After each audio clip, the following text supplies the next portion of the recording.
Okay. Hello.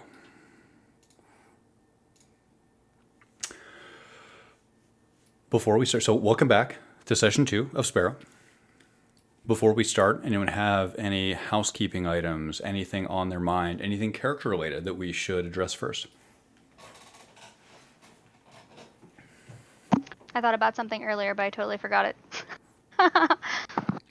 Let me know if it comes back to you. That's my life. Yes, I had something. I remember after our first session on the previous campaign, you made like a cheat sheet of characters. You did like, this is player so-and-so, and I was actually wondering if we could have one of those. I would. There is a reason why you don't have one yet. Okay. That's a great question, and I want to provide that to you. We're still doing a couple token updates and things like that, so I will have that for you soon. Okay. But no, that would be excellent for keeping people apart and things like that, I'm sure.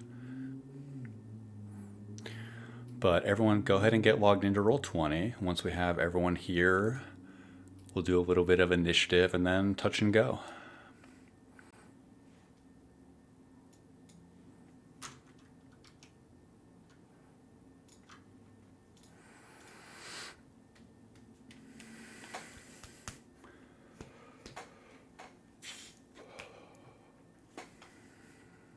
So do we have everybody? I think just missing Steph in Roll20. I'm about it. It's loading.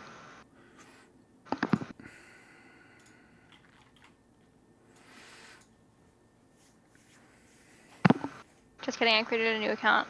I'll tell I you what. don't remember. You take your time because you uniquely are going to have a bit of a moment while everyone else is doing something. So if you need a second to get sorted out in Roll20, no problem. Everyone else have themselves sorted? Are we hitting the ready button? Are we ready to start? Arp. Sure. Okay, I'm here. Okay. Okay, doing this. You find yourselves on board a ship that is roughly 50 miles southeast of Selgaunt, Sembia. The winds here in the Sea of Stars take shape on cragged mountains far to the east.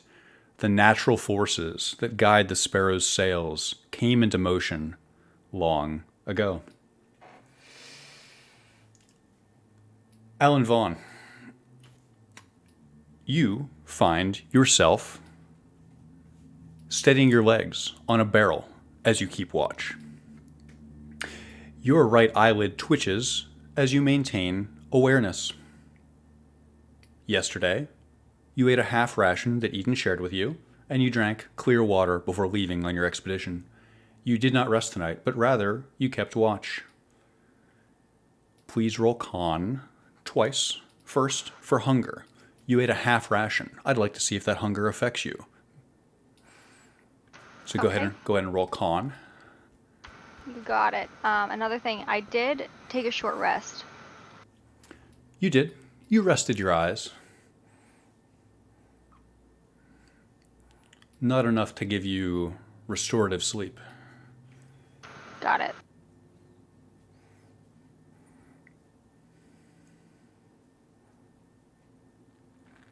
I rolled. I'm pulling out my character sheet. Sure. I don't know how I forgot that, but I did. No problem.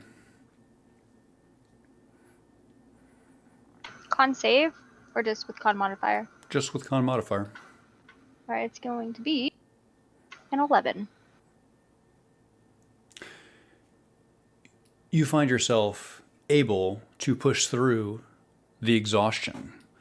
You've been up all night keeping watch, and yet you maintain a level of awareness. Now, yesterday you only ate a half ration, so please roll con again. That would be a not natural 20. You are able to find satiation from nothing. Despite the fact that your stomach has been gnawing at you throughout the night, you're able to maintain awareness.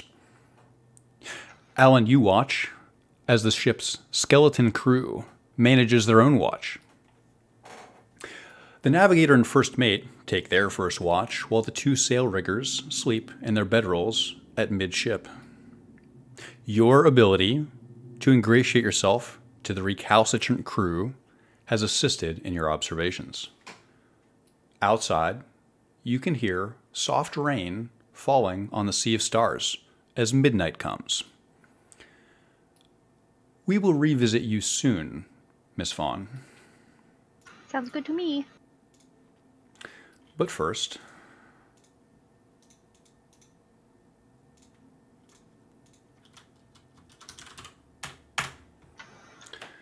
you record your insights.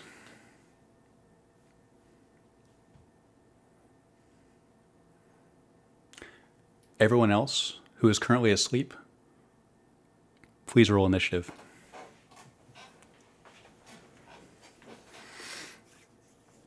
And what I just gave Alan was a little guide to everyone on board ship. Would you like to see it? Let's look.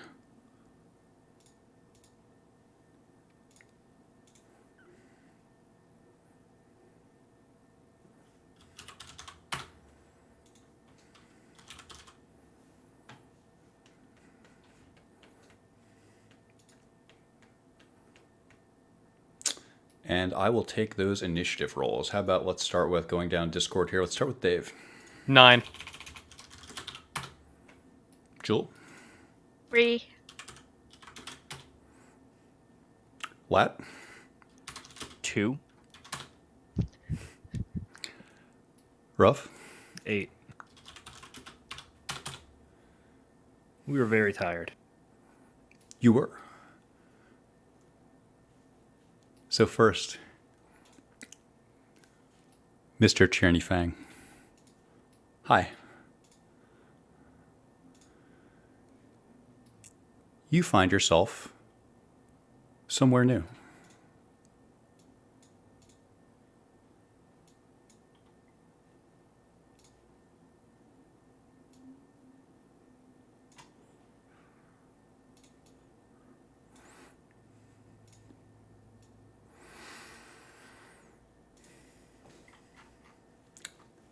Tierney Fang,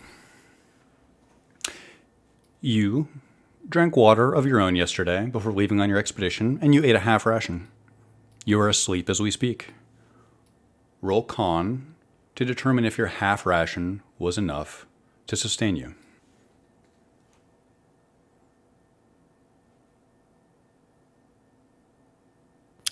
Natural 1. It was not. Through the night, your stomach gnaws at you. You find yourself in the fetal position. You find yourself hungry throughout the night. In between dreams of significance, you dream of warm, filling food. Until you eat again, you have a cumulative -1 penalty to all strength and con checks. But you are still asleep, Journey, and you find yourself somewhere new. You find yourself young once again. There is a bed with a thick red wool comforter here, and you are lying on it reading a book. The narrow window here in your room changes the aperture of your reading light every 15 minutes, but you are not yet old enough to be vexed by this, Tierney.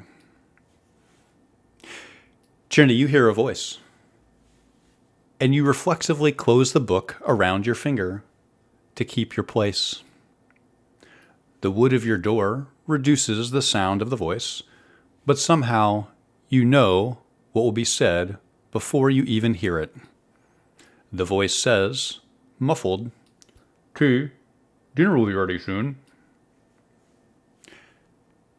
Your bed feels soft and comfortable, and the air is still and cozy. It's your turn. I'll call out, "Be right down." You do And so. look at the book that I'm reading. The book is called Elemental, and it's by Michelle Jansen.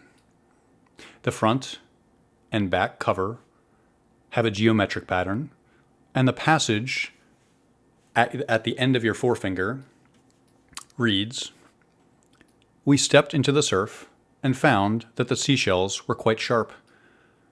but you are unsure what this concerns. It remains your turn.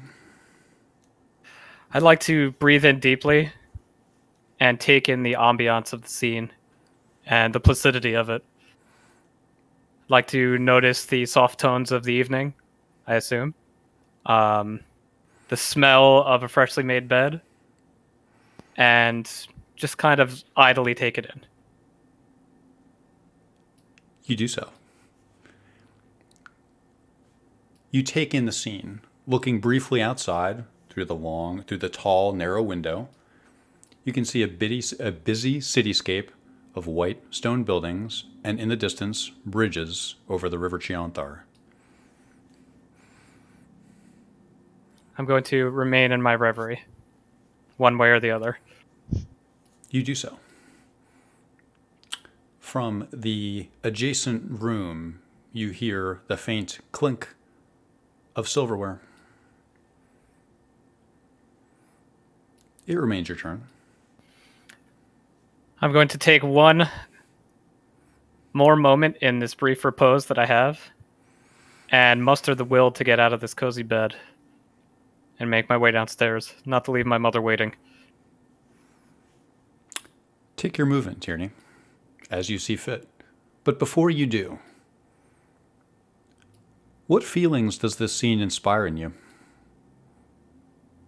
Relaxation. Comfort. I like it here. I don't even want to leave my room, but I don't want to make my mother upset. She just made dinner for me.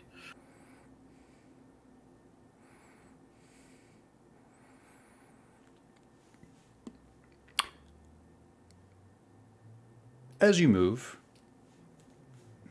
you notice something. Strange tendrils that reach under the door here and find their way into your room. You find that you're able to walk through them, step through them. They feel cool to the touch. That's strange. But I have to be downstairs. I'm going to marshal on forward. There's a door there. Do you open it? I do.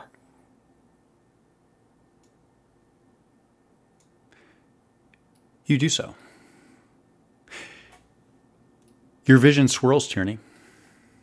There are not humanoid figures here, but rather elements of your memory that have freed themselves from their moors.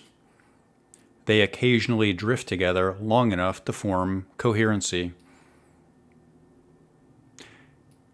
You see a man with a brow arched like yours.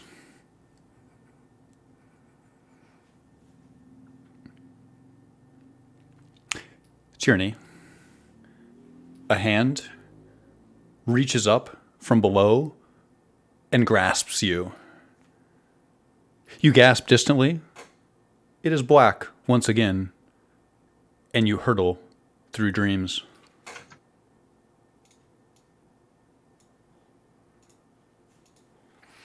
Ruff. Hello. Howdy. Ian, you drank water of your own yesterday before leaving on your expedition, and you ate 2 half rations, satiating you. You sleep as we speak. You find yourself somewhere new.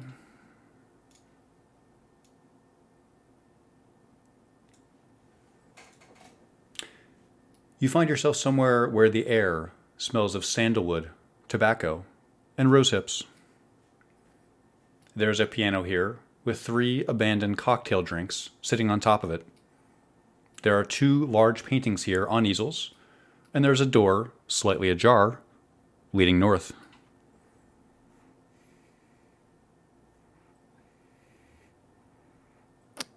Okay. Ian's gonna walk over to the piano and plink at it. What do you play? Do you just hit random keys? What is your describe your methodology? I don't think Ian would have had the discipline to learn how to play a piano, but he would try. He would just try in his dream. Roll dexterity.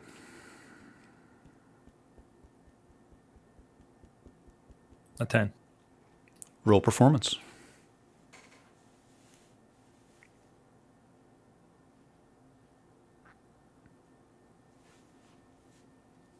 A 9. You attempt to play a melody. Something seems slightly off, and you wonder if music theory would have helped you here. The sounds are faintly dissonant in the small room. Distantly, you hear someone laughing, and the sounds of glasses clinking together. It remains your turn. I'm gonna say to himself, honestly, that was better than I expected.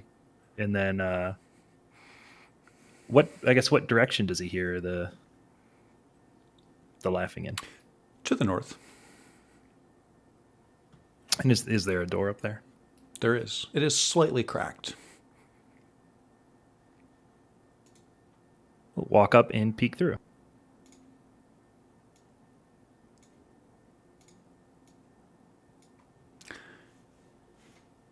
You can see a small dining room.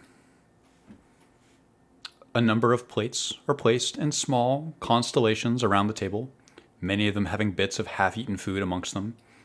There's a platter of cooked, bright pink shrimp and a square casserole dish with fragrant yellow cornbread. To your east, behind two gently closed doors, you suddenly hear a small, polite round of applause. It remains your turn.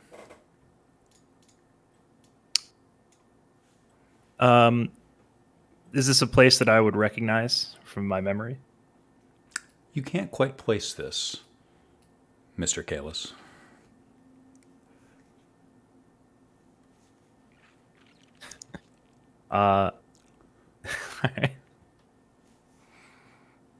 He's gonna open the door and stick his head through, and then he's gonna pinch himself.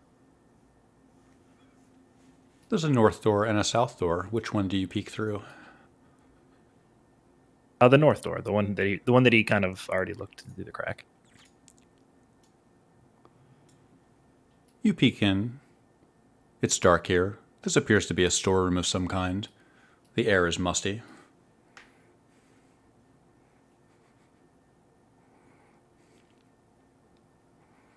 If he pinches himself, what happens? Does he feel it? Where do you pinch yourself in? Like on the arm. You pinch your arm. You feel no pain.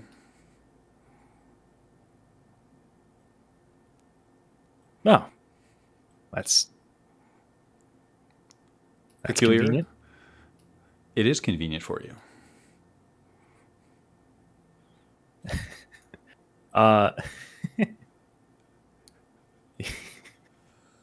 He's gonna try to fly. Like in a dream, like flap his arms and try to fly. You do so. Your arms flap, but you do not take flight.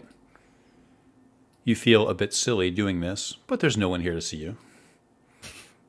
Damn, worth a shot. Well,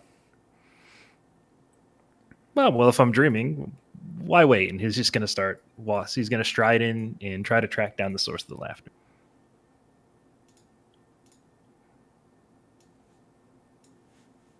To the south, behind that south door from the Oh, dining it's room. the south. Sorry. That's okay. This appears to be a small lounge room, potentially an entryway. There's a large red leather chair here opposite a small table. And to the east of that room, the door is slightly ajar again. And you hear the small sounds of a conversation behind that door. Hello? You hear someone laugh, and a high voice calls out, "Hello!" This is kind of a weird one. I'm not like late or naked, and I haven't forgot where I'm going.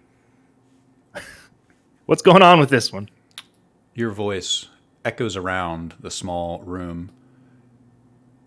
The laughter has intensified, and whatever is happening in that room must be very funny.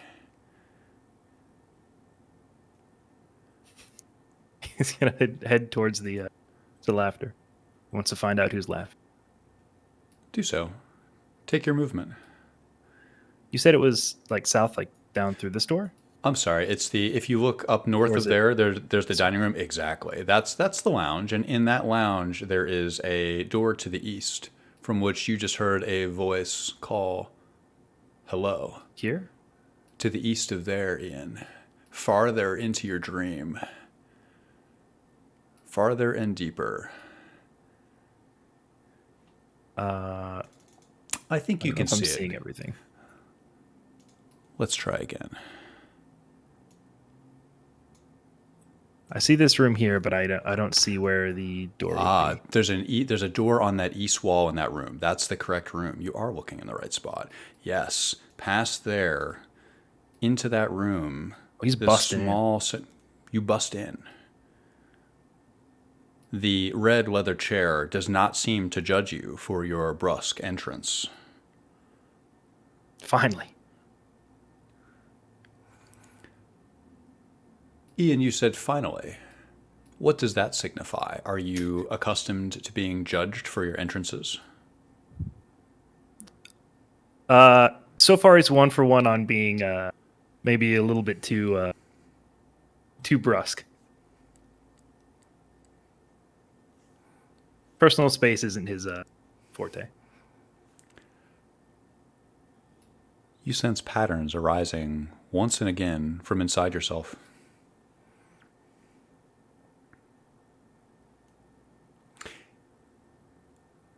You hear the sound of a knife clinking against a glass. I had a prop for this, but it's over there. Fuck. It's on the other side of my room. I think you're muted. Don't worry about it. Or arm.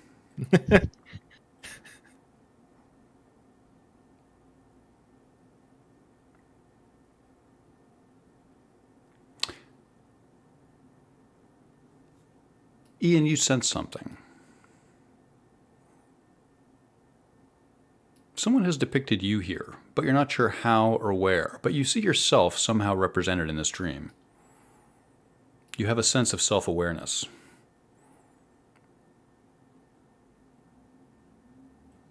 Okay.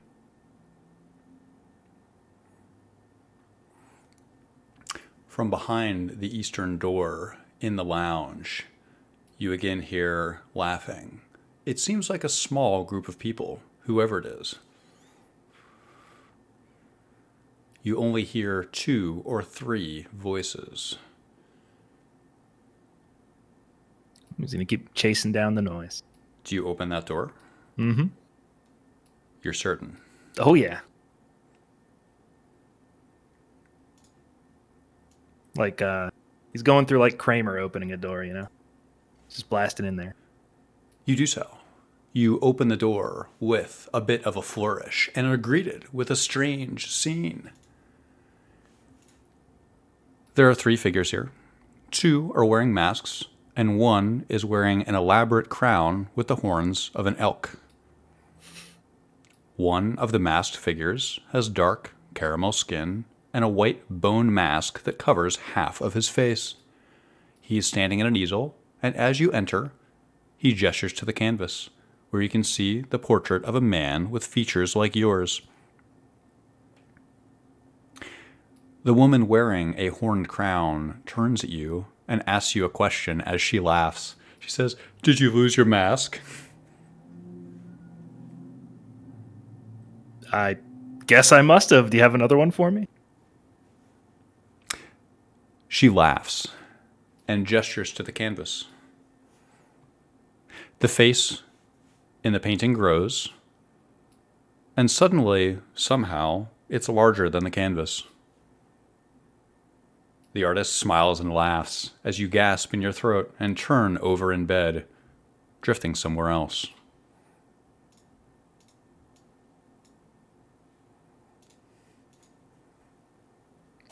Jewel, hello.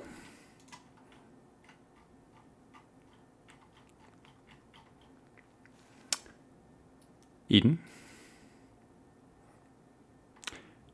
you drank water of your own yesterday before leaving on your expedition. and you ate a half ration that you split with someone. You are resting as we speak. Roll con to determine if your half ration was enough to satiate you. That's an 18. You find yourself able to push through despite your meager rations. Mr. Cathair, you find yourself somewhere new.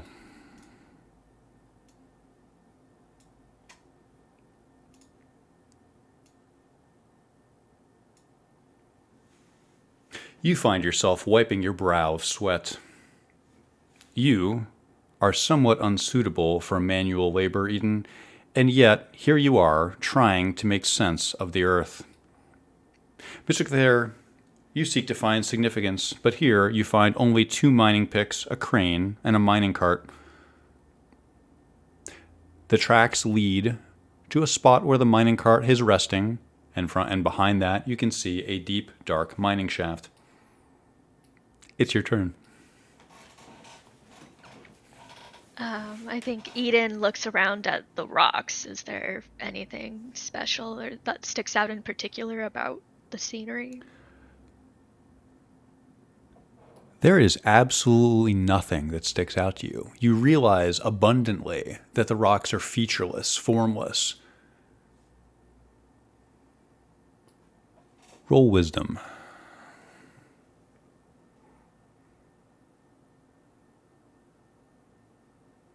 Oh, 13. Noted. It remains your turn. How full is this mining cart? An excellent question, Mr. Cathair. It's about 60% full of what appears to be gray, formless gravel. I suppose Eden picks up one of the mining picks and picks any of the featureless rocks and tries to work. You do so. You swing the mining pick, and you find that here in this place, your strength seems to be enhanced by something. As the mining pick barely weighs anything in your hands, you easily cleave through the rock, knocking pieces loose that coalesce and form together on the base of the quarry. You're not sure what, if anything, you are accomplishing, however, as the rock wall seems to move and heal itself as you hack away at it with the mining pick. It remains your turn. Eden feels very unsettled with what he is doing here. But he picks up those rocks and he takes them over to the cart and puts them in. Why? It's just what he feels like he's supposed to do.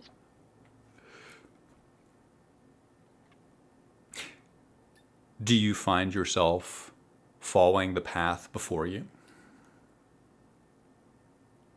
I think as he goes through these motions, and the more that he starts to realize how odd this feels, he eventually stops what he's doing, sort of looks around, and eventually is pulled towards the dark path where the mining shaft lies. You look down toward the mining shaft. It is impossibly dark down there, Eden. Almost a supernatural darkness that stops your sight in its tracks.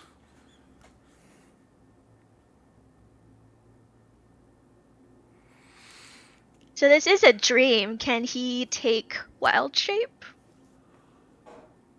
Would you like to try? I think he would. I think he would like to try to turn into a bat. You do so. What type of bat would you attempt to turn into? Describe this bat to me. It is a fruit bat, so it's small.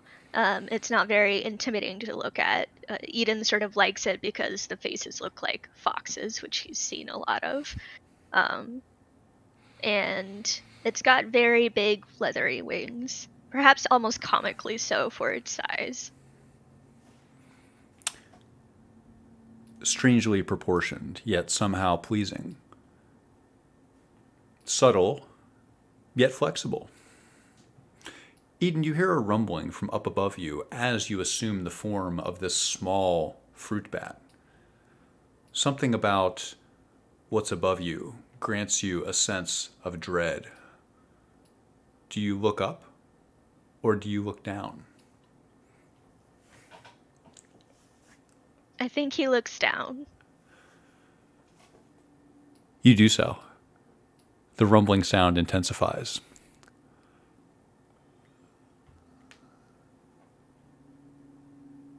You feel a sudden pressure as you are pinned to the ground. Your mouth opens to scream, but you are only a bat, and you can only gasp for air as you hurtle somewhere else, somewhere where your mind can bring you peace. Once again.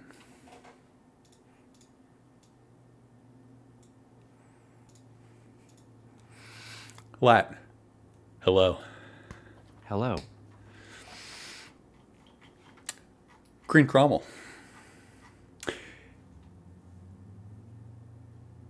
You drank water of your own yesterday, and you ate a half ration that you split with Ian. You are resting and dreaming as we speak. Grint, roll con to determine if the half ration that you split with Ian is enough to sustain you.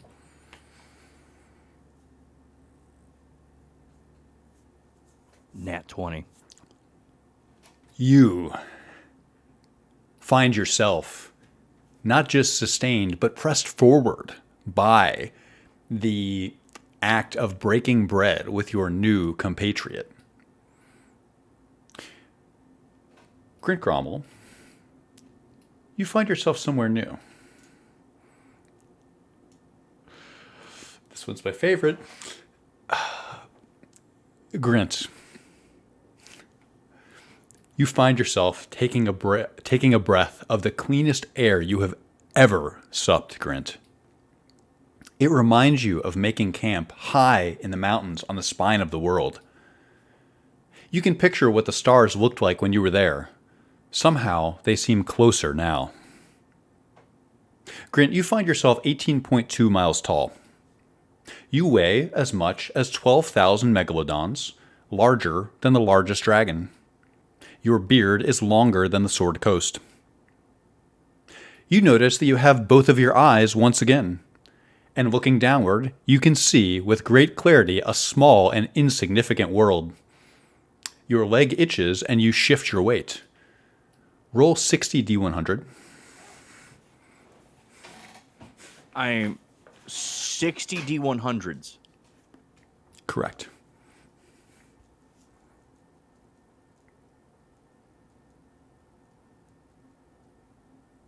$2,825. You do 2,825 crushing damage to the hills of southern Thay, changing the landscape forever. The massive desert feels hot under your foot. Below you, you can see the capital of Thay, Elbatar. You have to squint to see the tiny red parapets and many small buildings, libraries, apartments, and great wizard's tower, but they are all little more than specks. It is your turn, Grint. Brent just looks around. You look around and see Thay from several miles, from many miles up in the sky. You can see the curvature of Toril from up here. This is a nightmare for Grant. Where he looks around for something as big as he is. The only thing as big as you are here, Grint, is the world itself. There is nothing comparable to you here. That's awful. Is there water? Water. Is there water? Ocean. There is both. There is... Thay is dominated by a large lake just off of Mount Thay. And to your south, far in the distance, you can see what you imagine is the Sea of Stars. It would take only a few footsteps to get there. Grant reaches for his weapon. You reach for your right hip. From nowhere, You unsheath and pull out a massive sword. The amount of steel required to make such a weapon would bankrupt the entirety of Faerun many times over. This would be more of an engineering project than a weapon, Grint. There is a massive whooshing sound that every denizen of Faerun hears suddenly as the wind rushes around your weapon as you heft it. It remains your turn. Grant lunges into the ocean, sea of stars, whatever it is, and strikes downward with the sword. You do so. Roll 80d100.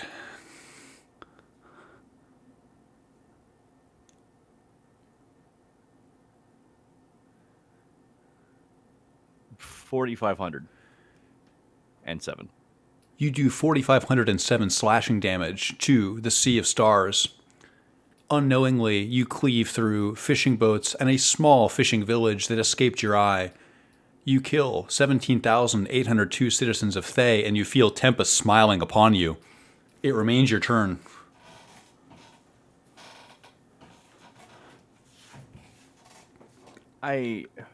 Does the sword strike anything? Does it strike the ground? Is there anything down there? It does. It strikes things much smaller than you. They are almost imperceptible. All you feel is the feeling of your sword slicing through water. He continues stabbing over and over and again into the ground. You do so. As you strike at the earth, you exhale warm air, and you quickly find that a small white cloud has formed from the humid air of your lungs, Grint. You gaze as the cloud, as it grows and stretches, and you quickly forget where you are, who you are striking, or why, and you again drift liminally somewhere else.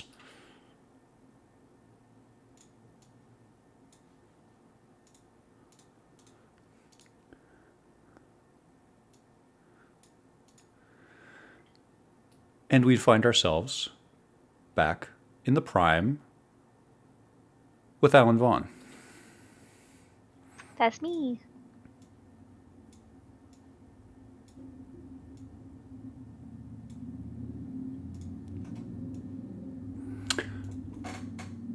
Alan, Yes.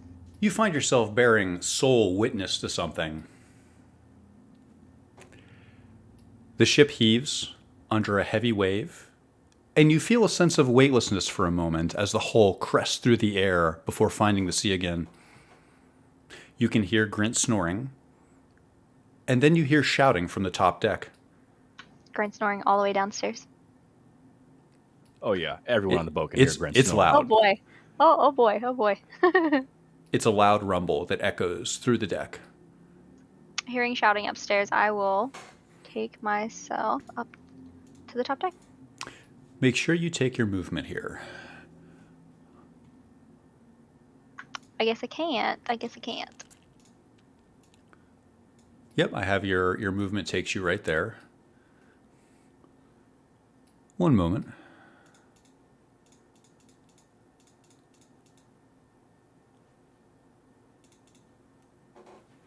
Okay. As you approach the bow of the ship, the shouting seems to get louder. You recognize the voice. You think it's Rail. It's your turn. It's still my turn where I have no movement. It's your next turn, I'm sorry. Okay, I'm just checking.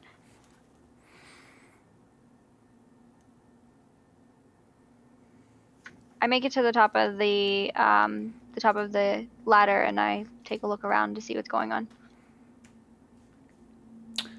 Visibility is low, but the ship seems to be in rough waters. Do I see Rail? You see figures on the back of the top deck. It's hard to see from here what's going on. It's raining, more of a drizzle than anything else, but it's coming in diagonally, making it difficult to see very far. Can I make a roll to see if I know what to do to help?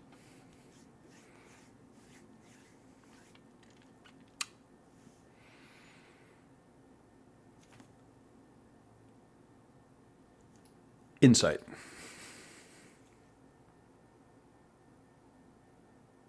Six.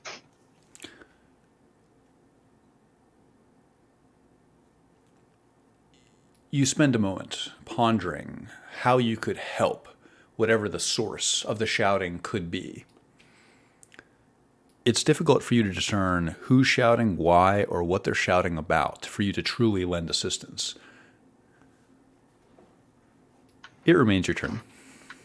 After contemplating and realizing I'm not going to be of any help, at least in theory, I'm going to make my way down to the bottom deck where Grint is snoring, and I'm going to go check the pile of leftovers that we had from earlier and see if I can find any bones or any remaining meats.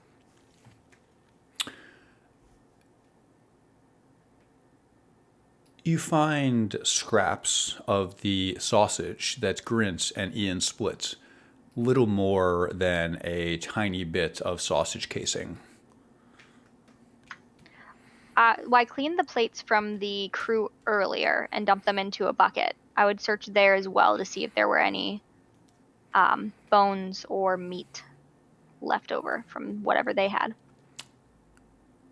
You find some organic food scraps. No bones. No bones. I leave the organic. Oh, wait, no, I don't. I take it. And I find, if I can, like a little, I don't know, like a cheesecloth or some sort of fine, meshy material. You're able to find these things. You find a gray cheesecloth. You gather your bits of organic matter in this. I save it for later because I'm going to put it in my fishing net. You do so. You create bait for later. You can hear Grint snoring, the loud lumber mill sound of his nose cutting through the ship. I sigh a little bit, You do but so. I leave him alone. If is there a door on that room? There is. I close it. You do so, closing Grint in the lounge by himself. Does it cease some of the noise? A bit. My job has been well done. The ship creaks slightly. You have a vague sense that you are going through rough seas. I find a place to hold tight. You do so. From up above, you hear footfalls.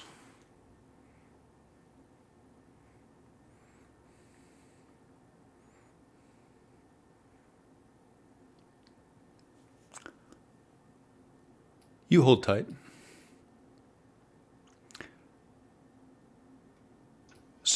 Suddenly you hear something. Everyone who's asleep, roll wisdom. Let me know if you get over a 14. You hear, Alan, you hear the sound of the ship's bell being rung. Do I know that means? You are not sure. All you hear is the sound of brass echoing through these small, confined spaces. The ship's bell must be up on the main deck. I'll go to the next deck up and see if I can find a crewmate to tell me what's going on. Please select a crewmate. And did anyone meet that wisdom DC check? Grint did. Got a 16. Grint. You awaken. You rub your eyes. You think you can hear from outside your room, which is now closed, not how you left it. You hear the sound of a bell ringing. Alan Vaughn, it's your turn. I go and find the meaner female. I don't remember what her name is, but I go and find her because the other guy was like real mean. Do you remember her name? I don't. You have a sense that this may make your abrupt wake-up call a bit harder to execute on. I see she's still sleeping. Okay. She's sleeping restfully. Okay. I'm not gonna wake her. I don't want to wake her up. Can I check the other room to see if the other guy is awake yet? You can. I peek in the room. He is lying in the fetal position, facing away from the door. You can see that he is resting his head on his backpack. Do I think he's sleeping? How could you tell?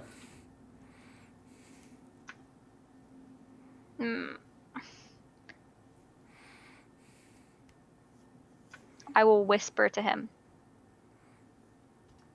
What do you say?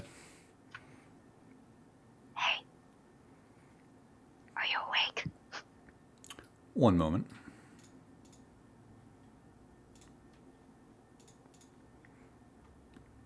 He stirs. He rolls over and looks at you with half recognition and says, "What?" Well, there's a bell ringing. I'm just checking to see if that's concerning or not. As you say that, he hears the bell himself and stands up suddenly and says, "Shit!" and grabs his backpack over one shoulder and runs out of the room, yelling, "Where is Rail?"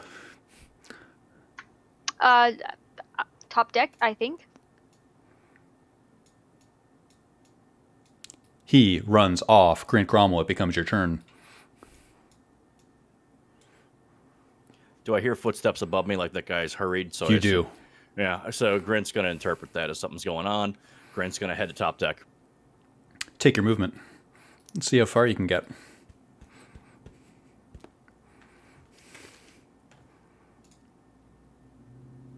Okay, so it takes me 3 to get to the ladder.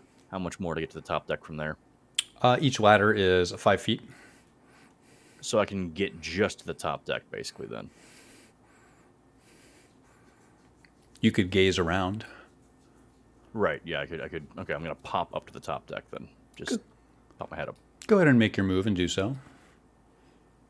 It's raining out here, Grint. There is a faint drizzle. There is wind coming off of the sea, making the raindrops come in at a 45-degree angle near the back of the ship. You think that you can see something, but it's very hard to tell in the rain and the mist.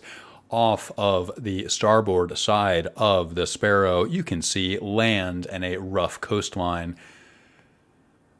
Ellen Vaughn, it becomes your turn. With him stirring and running and being upset like that, I would go over and try to wake the other girl up. You do so. You shake her awake. She opens her eyes very suddenly when your fingers find her body, and she instantly hears the bell and says, "What the fuck? What are we doing here?" and stands up and attempts to grab what you assume is a weapon from her bandolier, and she pushes past you, running out of the room. She does not acknowledge even that you woke her up. She is running toward the back of the ship.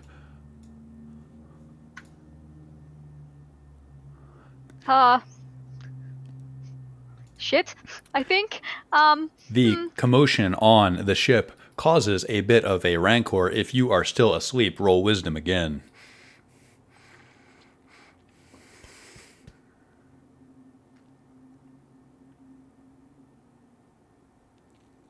$18.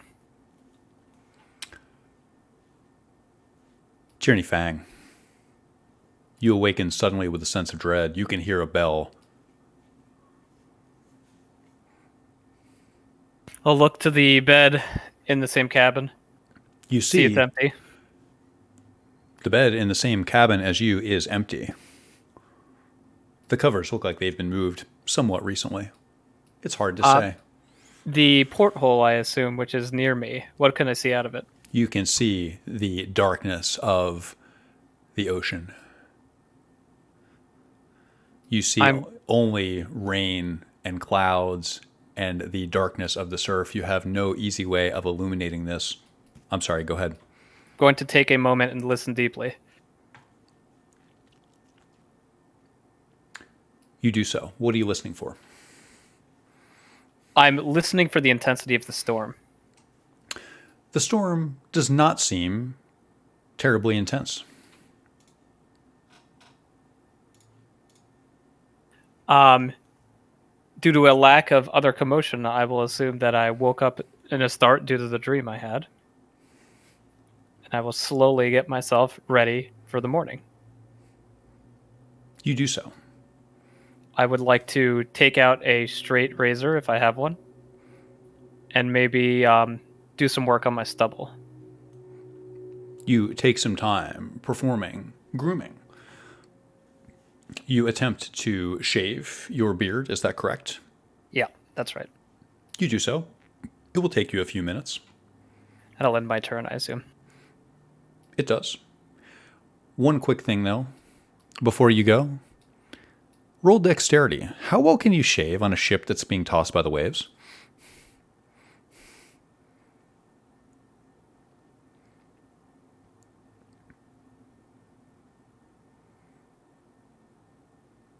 Six. You nick your jawline, leaving an angry red cherry of blood on the corner of your jaw. Appropriate. Back at the top of the initiative order for everyone who is awake, Grant Grommel. What are you up to? Grint's looking around. You talked about the severity of the storm. No lightning? No lightning. The rain is relatively gentle. He heads towards the bell, I imagine. Where's the bell at? The bell is coming from the back of the ship. He heads as far to the back of the ship as he can get. I assume I have to walk down those stairs on the side. You could jump if you're feeling froggy about jumping around the ship that is I'm wet not. at night. No, it's not really me. So let's see.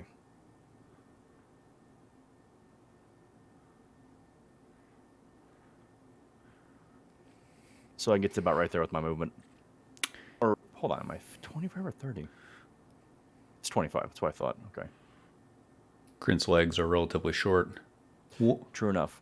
What you can see on the forecastle of the ship is you see multiple figures. You see what look like two people standing up looking at one person lying supine on the deck. Every time the ship moves in the waves, you see their form move back and forth slightly. Alan, Okay, then. Alan Vaughn, it becomes your turn. I pound on the door for Eden and Ian to wake them up. You do so. Eden Cather, Ian Kalis.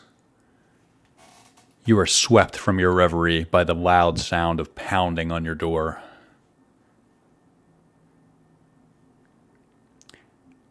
Everybody, roll initiative.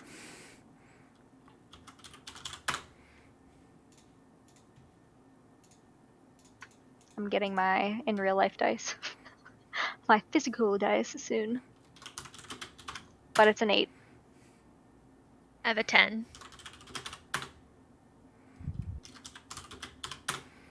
A 7.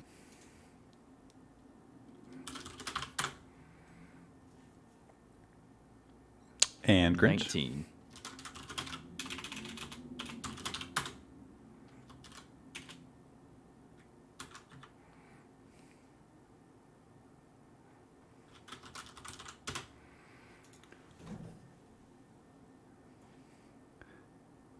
Tierney will have to go last. After he finishes shaving himself. At the top of the initiative order is the crew. You hear the bell ringing furiously again. You hear shouting from the forecastle. Eden Cather, it becomes your turn as you are awakened here into reality. What's going on? Can I respond? You can. Something's wrong. I woke up the really mean guy and he just acted like I didn't exist and ran upstairs asking where Rel was. So Oh dear. I don't know, but there was a bell ringing, and it seems to be not a good one. What flavor of wrong is this? Is there like a giant octopus? I don't know yet. When I went upstairs, it was just raining, you know. But rough waters. But that it didn't. Yeah, the emotion out of his face didn't seem like just rough waters. So something. Just don't know what it is. Okay, yeah, seems like it might be prudent to go check out for ourselves just to make sure there's. I mean, I've got nothing better to do anyway. So Eden gets up out of bed, and I guess starts to take point to lead to the. Well, first he looks over at Ian. Ian, are you awake yet?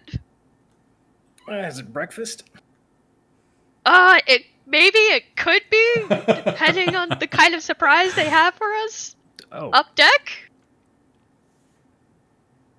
seems like a weird place to eat, but all right. He'll start pushing himself out of bed. Good.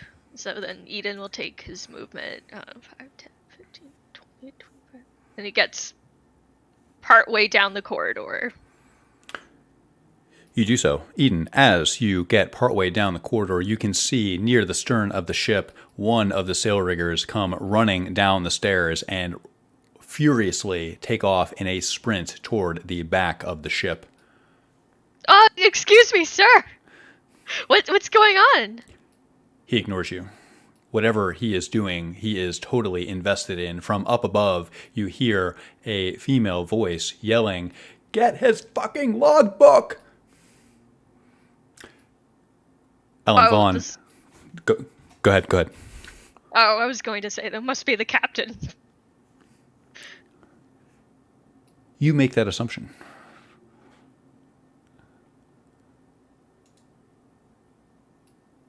Alan Vaughn? Did I hear all of this? You did. Was it a familiar voice? It was. It sounded like Rail.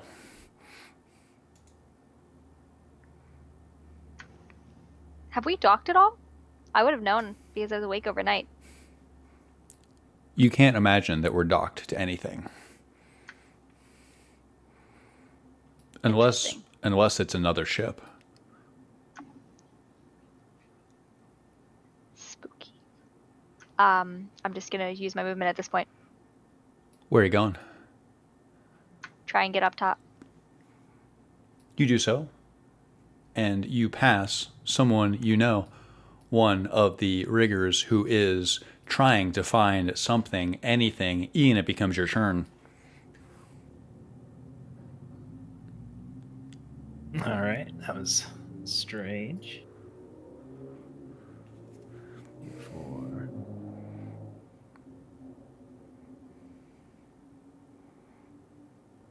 I think that's all my movement. Kind of, because I'll look back at the guy digging around and ask, "Are you sure it's not? There isn't something else going on?" You're directing this question to To Eden. No, people seem very panicked. You wouldn't happen to know what one keeps in a logbook, do you? Is that like logging locations, logging fish you see? But maybe we're lost. That seems very odd for a crew this seasoned. Yeah, we should probably get up to find out what's yes. going on. Oh, masks in a painting. That was what I dreamed about. It was masks in a painting. Curious. Oh, I want to hear more about this later after. Yeah, we should figure out what's going on. stop wasting time on this and hustle up. I dreamed Come about. on, go. Okay. Oh, that's really That good. was so sweet. I like that a lot. Grint, Grommel, it becomes your turn as the ship heaves slightly beneath your feet. You are on the top deck, and as the ship turns a little bit, you have a disturbing sense of weightlessness for a brief moment. It becomes your turn. He's trying to... So Grint's going to take or get towards the center of the boat a little bit more. So 2 steps there. You said... Feeling sure-footed, Mr. Grommel? Go ahead. God, I hope so. So he's closer to the center of the boat, which is nice. One more step right to the center of the boat. From here, I can still see 3 figures towards the back of the boat. Is it... Can I make out the shapes anymore? Now you can see 2 figures, but up on the forecastle, your diminutive stature prevents you from seeing very far up there. All you can see is the top of someone's head. Do I hear anything? You hear shouting that is almost without syllables. You hear someone yelling something about a book, and you hear someone else running below you. I'll take one more step right there to the pure center, and then that's all my movement. That's it for now. You do so. You find yourself ending your turn on the thin wooden grate that prevents things from falling into the cargo hold. Tierney Fang, despite the circumstances, you do a decent job shaving yourself. You have a funny feeling that your countenance is more refined now. It's your turn. I'd like to affix myself properly and make my way outside. I assume I don't hear anything else out of ordinary, so I will have a normal cadence about me. You walk slowly. The bell seems to have stopped, and you're not sure exactly what the commotion is about, if anything. You see Eden and Ian looking slightly beside themselves, but you feel perfectly confident that everything is just fine. It remains your turn. Good morning, companions. I trust we all slept well. Oh my god, what happened to your face? I had a little fight with myself, but everything's resolved now. That's a great response. Okay. You should see the other guy. Oh, was this a dream? I don't dream. I'm very sorry. So there's something going on, and Ian and I are not quite sure what. What seems to be the problem? There's bells, you hear there's the people bell, yelling, there's there's people running. Excuse me? I think I would have heard a bell. Did you nick your ears while you were doing? Maybe you were busy not dreaming? Maybe we should go investigate. That's what we're saying.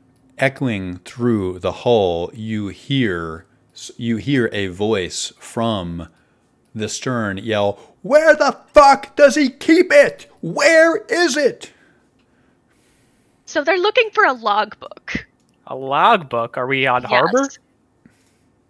We don't appear to be, but we're unsure.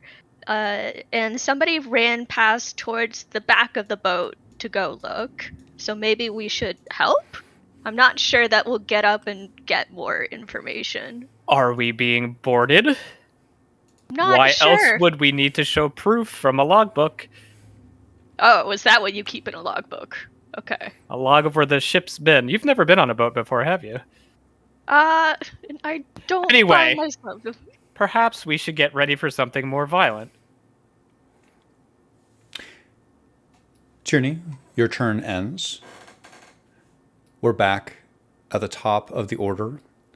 You hear the crew yelling at each other. Rail's voice carries through the night air, Grint, and you're able to hear the words, "Where the fuck is the book?"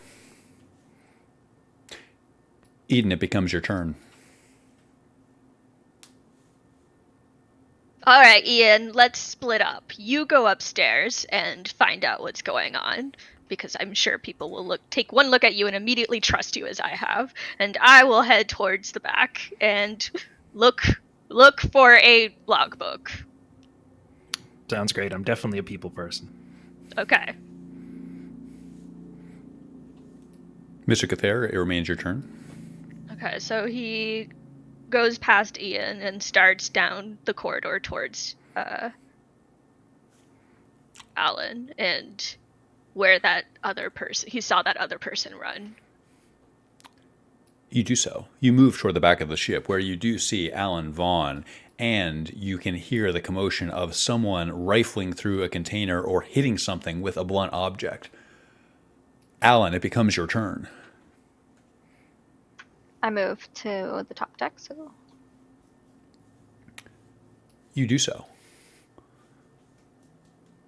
I make it to the top of the stairs on the right side. As you walk up the stairs here, brushing the rain from your eyes, you see something. What do I see? You see Rail leaning over Dawn, the navigator. His neck appears to be bent backwards at a strange angle, and there is a faint trail of light red blood running down his mouth. Both of his eyes are open and stare lifelessly out over the sea. You witness an argument. You see Alyssa, the sail rigger, touch Dawn, the navigator's body, and Rail stops her and says, he doesn't need a fucking doctor, he needs a funeral. I think it's a bit too late for that. Is there any way we could get... But Alyssa is already moving. It becomes your turn. Sorry, it remains your turn.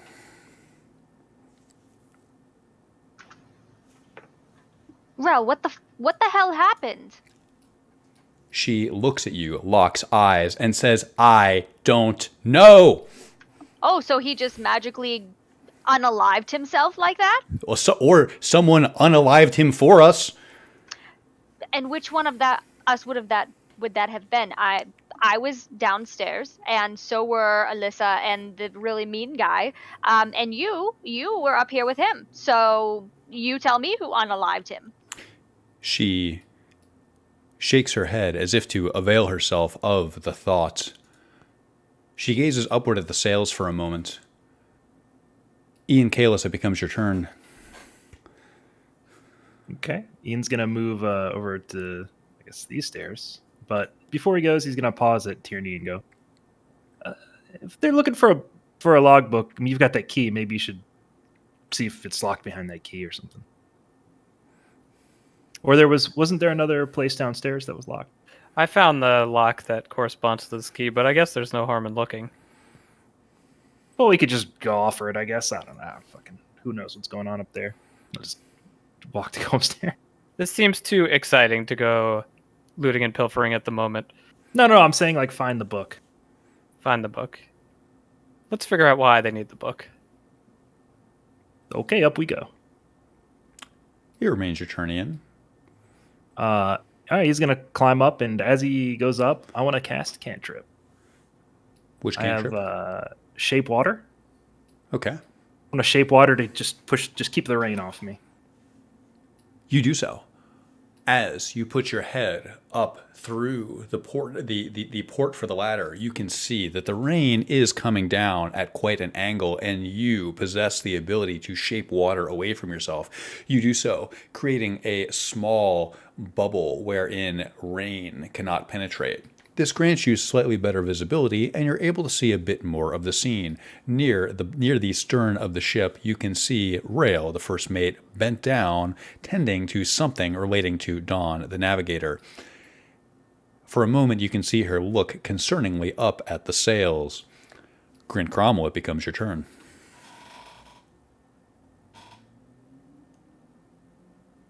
Grint's just interested in getting to the commotion at the back.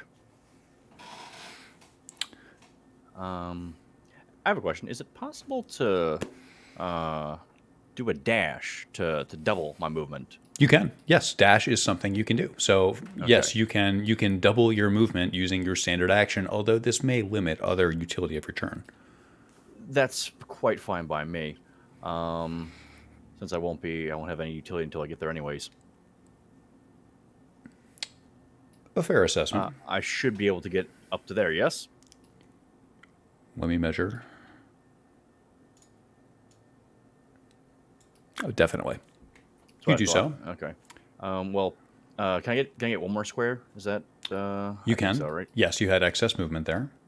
So I thought, okay, so that's where I'm standing. What do I see when I get to that position? You see a young man with his head put on the wrong way. He is lying face. His head is facing starboard. His body is facing port. There is blood running from his lips, and the first mate looks slightly aggrieved at your lack of ability to instantly solve this horrible problem. She looks at you with a fierce look and then looks upward. It remains your turn. I look upward as well. What the hell was she looking at? The sails. Did he fall from the sails? Is that what I'm getting here? You're allowed to make that inference. So like the ship has a crow's nest, yes?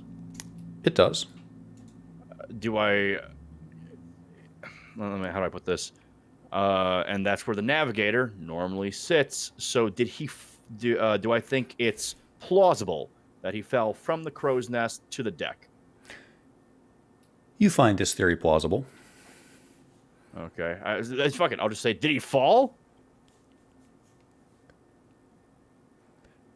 Rail pauses for a moment and looks up at you and says, I have no idea what happened to him. I was at the front of the ship, he was at the stern of the ship, and when I looked over, this is how he was. I saw him lying down, and now here he is. On my turn there.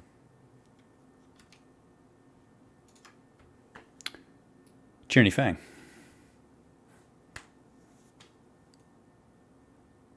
I would like to make my way up to the top deck.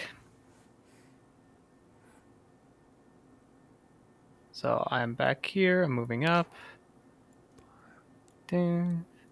6. Up the stairs. I assume I see everybody on the other side of the ship. Not really, actually. The weather is inclement, and all you can see is the busy movement of multiple figures. You see people crowded around something, but it's nigh impossible to determine through 40 feet of rain and movement what's actually happening. You think you can see one supine figure. I will take a moment and look to my left and my right and see if there's another ship around us. Roll perception.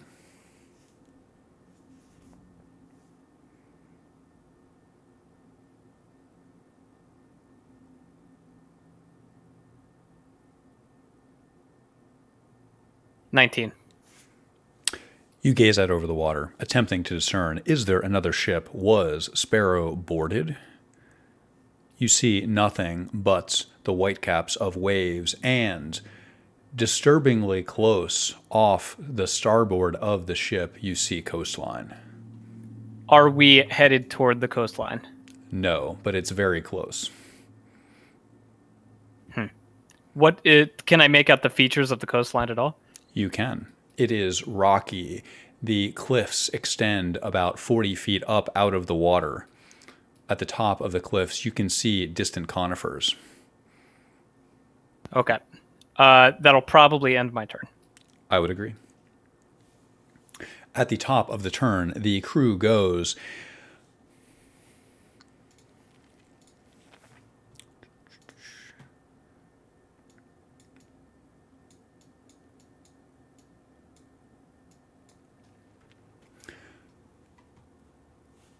You see a figure if you are on the main deck here. You see a figure, one of the shipmates. She grabs a rope connected to the main sail and starts pulling.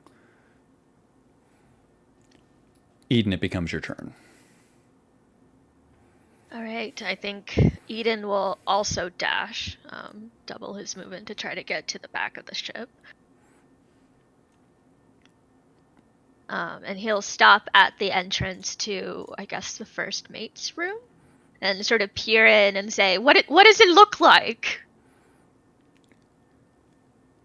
You get no response. You hear someone beating on something very hard. You see, craning your neck in just a little bit, you see one of the shipmates beating on a chest with a mace. He seems to be trying to crack it open. It remains your turn, Eden. Is it the captain's logbook? Wouldn't it be in his cabin? As you say this shipmate looks over his shoulder and says, "Are you going to help me or are you going to ask questions? Please, do you have anything? We have to get in here." He seems like his recalcitrant demeanor has changed considerably, and he looks even a little bit scared. Eden, it remains your turn. Eden will use his bonus action to cast Shielalog. Wait, does he even have his quarterstaff with him? Did he bring it with him? I don't think he grabbed it. So you're casting. I don't think so either. So I don't think he does that because it won't do anything in this. But he will basically run over with the intent to fight this chest unarmed. Just to be clear, for the purposes of checking in on your spell list, so you do not cast Shillelagh, is that right? Right. Got it. You are presented with a iron-bound wooden chest. The lock seems like it has been slightly dented by the effects of being hit by the mace. Alan, Is there anything? Sorry. Go ahead. There's a bit of time left here. Is there anything around me I could use to help? Roll investigation.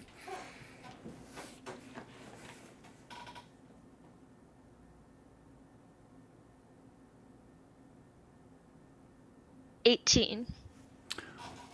What are you seeking? What would Eden look for in an attempt to get into a chest? A blunt object, a fine tool, a chisel, pliers. What is the first thing that comes to mind?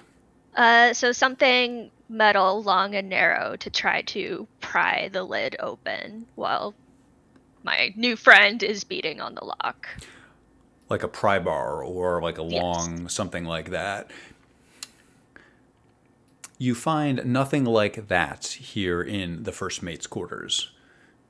You find a pair of dice, and you find a wheel of cheese. Let me know if you'd like to investigate either of these two things in greater depth, but your cursory glance, you find those two things. Dice, cheese. Nothing too obvious in a way to get into a chest. That's unfortunate. All right. Eden will spend the rest of his turn checking his pockets and pondering this mystery of how to get into a chest. You contemplate the act of getting into something that you're not supposed to be getting into. Does this remind you of anything, Eden? He's read novels about dashing rogues, cracking open chests, but he's never had the opportunity to pick a lock on his own. You internalize this, and you wonder, what would a dashing rogue do in this situation? Alan Vaughn, you find yourself on the top deck, seeing something rather morbid. It becomes your turn.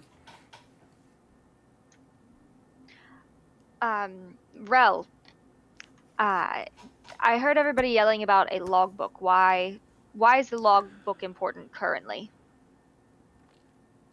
She exhales and tries to center herself for a brief moment before responding. She gestures toward the lifeless man and says, "He was the navigator. We have to cut into the coast somewhere. I'm not sure where. He was in charge of getting us to Serloon. I need his logbook so I know what his plan was to get us there. I'd imagine it's in his quarters. I didn't think this was going to come up." Have we searched his body yet? I've patted it. I don't think he has it on. She pats him down as you say that. I don't think he would have it on him. I'm not sure. Typically, he would memorize what he had to do for the night, but I'm sure it's written down somewhere. It has to be. Well, he's rather young, so maybe he had a piece of paper instead of an actual book to keep note of it. She nods and seems to consider this for a moment. Whatever you can find, we just need to know what the plan was for getting us inside the continent here. Okay. Well, we do have a map, so if we really need to look at it, we can try and guesstimate. Aside from that, we can help you look for the logbook.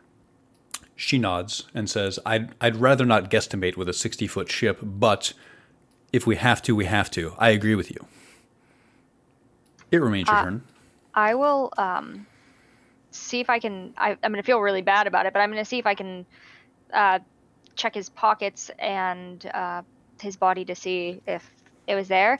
And also, I take it back. I'm going to climb to the top of the thing, the crow's nest. I'm going to see if perhaps there's a book there. Roll wisdom. Okay. It's not good. That's a 3. It's a flat 3.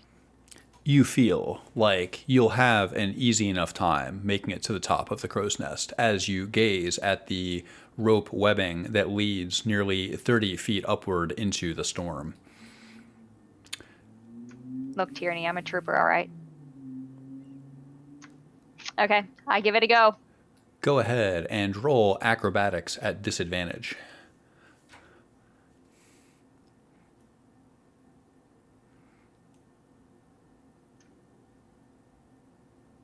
It's a 6. You attempt to scale the rope webbing that leads upward. For better or for worse, or potentially in a stroke of luck, you do not make it very far. The rope is slick in the rain, and you have a difficult time getting a handhold on anything. You wonder if perhaps this was a fortunate outcome, as you don't get far enough up to fall very far. You land gracefully on your feet. All right. Well, if anybody has a really good ability to climb wet ropes, maybe we should check the crow's nest. But I attempted, and it was not successful. Ian Kalis, it becomes your turn. All right.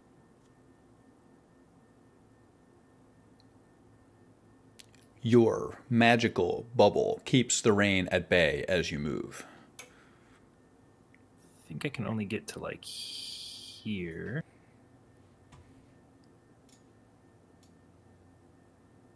Yep.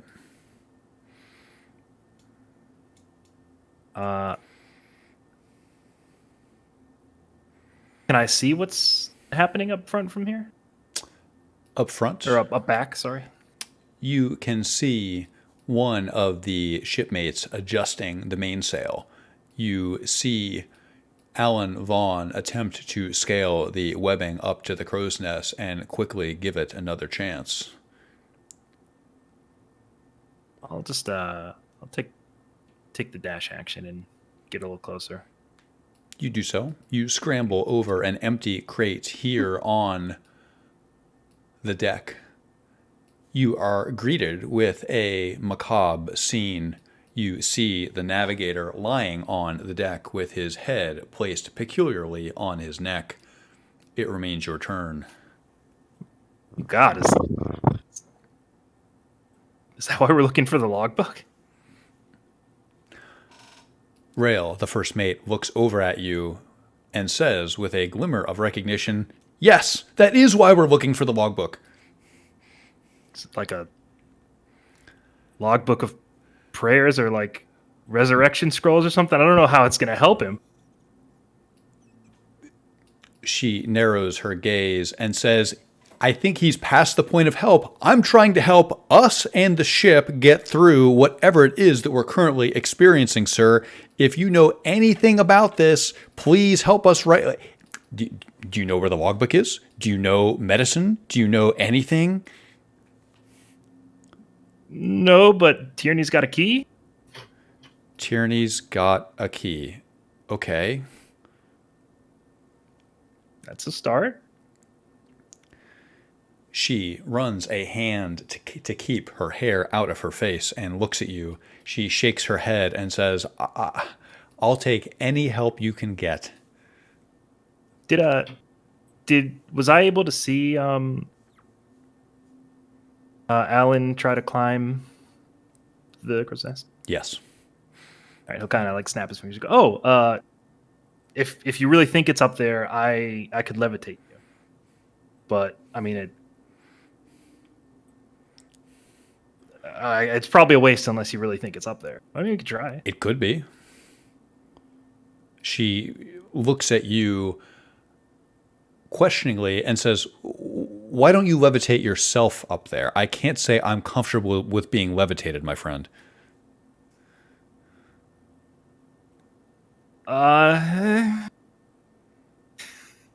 Yeah. Just give me a second. I'm a little winded. do it. She suddenly seems suspicious of your motives. Please roll persuasion.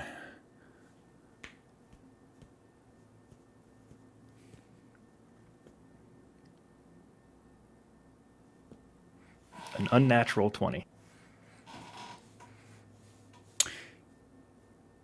You get the impression that she was briefly judging your intent in order to ascertain if you were going to attempt to harm her with this levitation trick.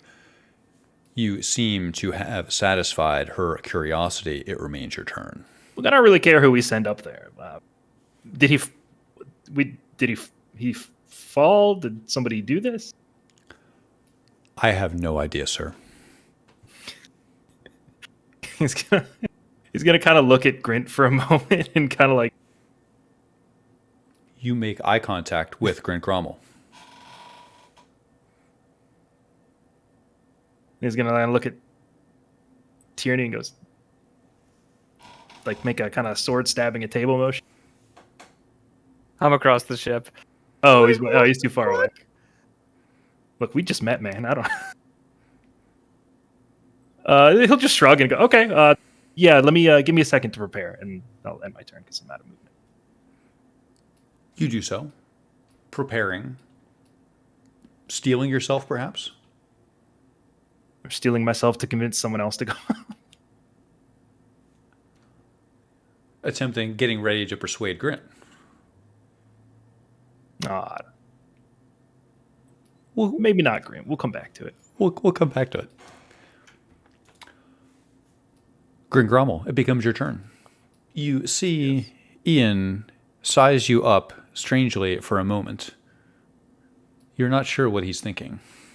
I think Grint is sure, actually, and he was going to offer to levitate up there. He says, "I'll do it." And he starts tying a rope to his waist. Ooh, smart. You do so, affixing one of many ropes found on board ship around your waist. You spend your turn doing so. Anything else you want to do on your turn? Questions? Yes, I want to make sure that rope is actually tied to something else on the ship, not just... I don't want to make a Grint balloon, you understand? What do you secure Or Grint to? anchor. The side, the railing of the ship, anything like that, anything that seems sturdy. The railing of the ship seems very sturdy to you. Yeah, actually, the stuff right in front of the what do you call it? The wheel with the wheel of the ship. Yes. You affix one end of the rope to the railing in front of the wheel of the ship. You are able to do so, given your extensive background making bivouacs. It's very easy for you to tie ropes and affix them to things with great confidence, so you do so. You now have yourself tethered to the deck of the Sparrow. Can I cast guidance on myself? I think you have enough momentum left in your turn to do so. Sure, you cast Grint guidance. is going to hold his holy symbol, and he says, "Great Tempest! Enemies come in all shapes and sizes, and now I fight the wind and the water." You imagine Tempest taking a great axe and cleaving through Umberlee's face. Tyranny Fang, it becomes your turn. I'm going to make my way over to the other side of the ship, but I'm going to do at a reserved rate. In case I don't want to slip, I want to be abreast of if the thing I'm looking at is friend or foe. And I'll have a spell on my lips. Which spell? Invisibility.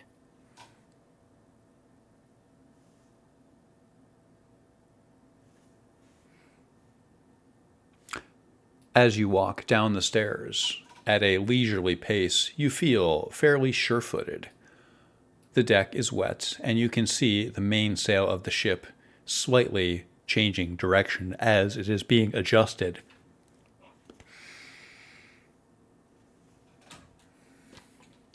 It remains your turn. I'll continue.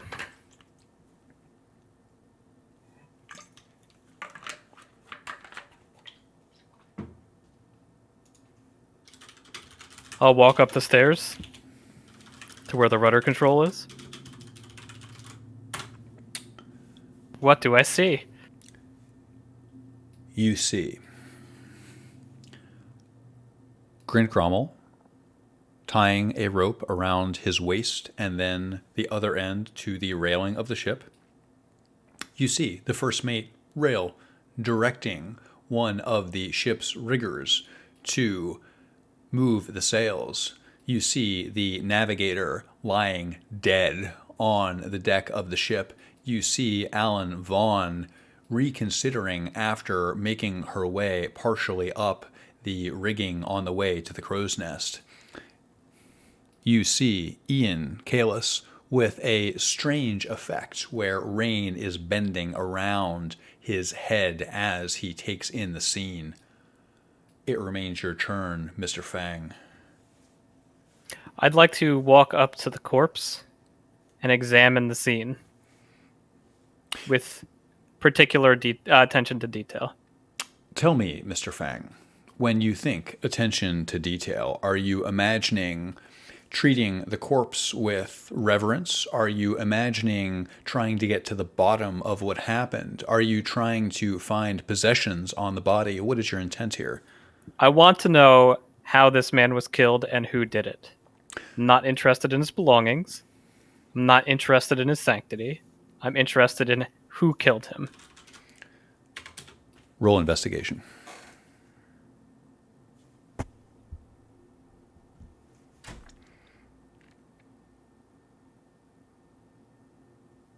$18.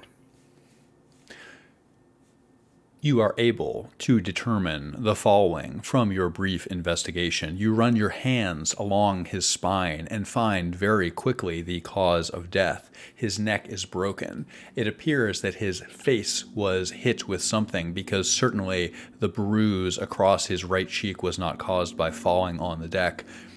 Your immediate sense of this man's cause of death is blunt trauma to the face, causing his neck to snap. It remains your turn.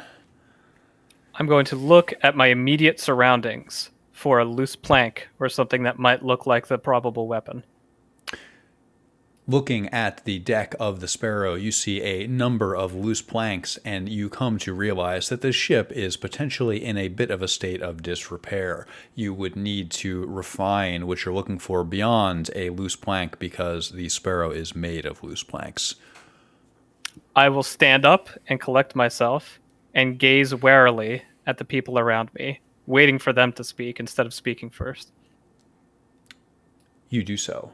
And you practice something that has not come to you naturally. Restraint. At the top of the order, the crew goes. Eden, you see something. You see this ship's mate strike the lock of the chest with his mace once again, and this time the lock pops open. You hear the sound of gears grinding as he rips at the top shell of the chest, trying to get it open. It looks like he is struggling. On the main deck, Rail is directing the ship's mate to move the sails. She says, 280, just do it. Eden, it becomes your turn. Eden will throw his strength into trying to help the first this person open the chest. Roll strength.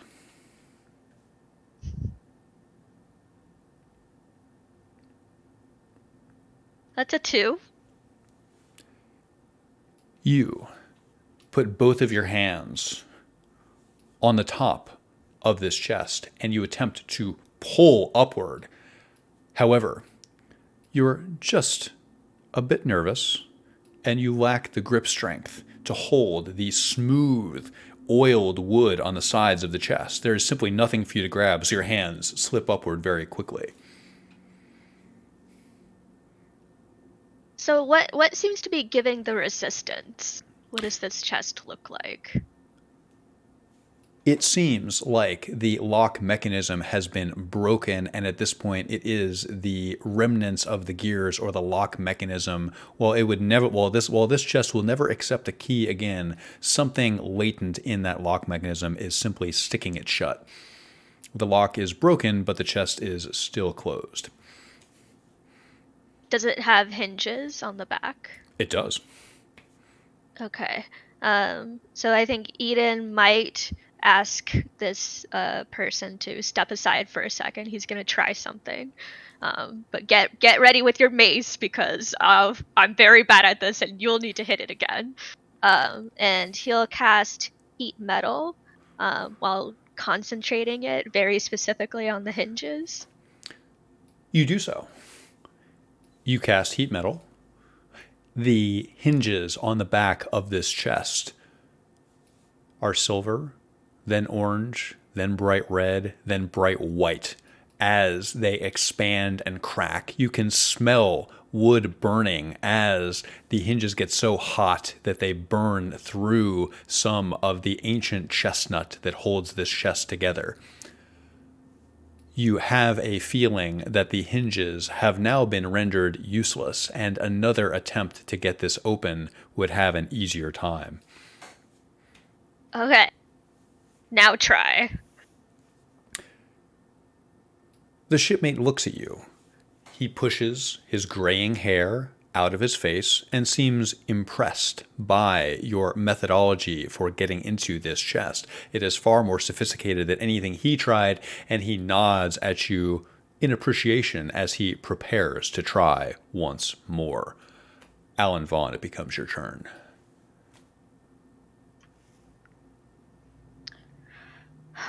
Another question, Rel. The sails, can they swing back and forth with the wind? She raises an eyebrow and says, yes, if the wind caught a sail strongly enough, it could move a bit with the wind. If that's the case, if he was standing underneath of them, do you think that the beam that supports it could have hit him?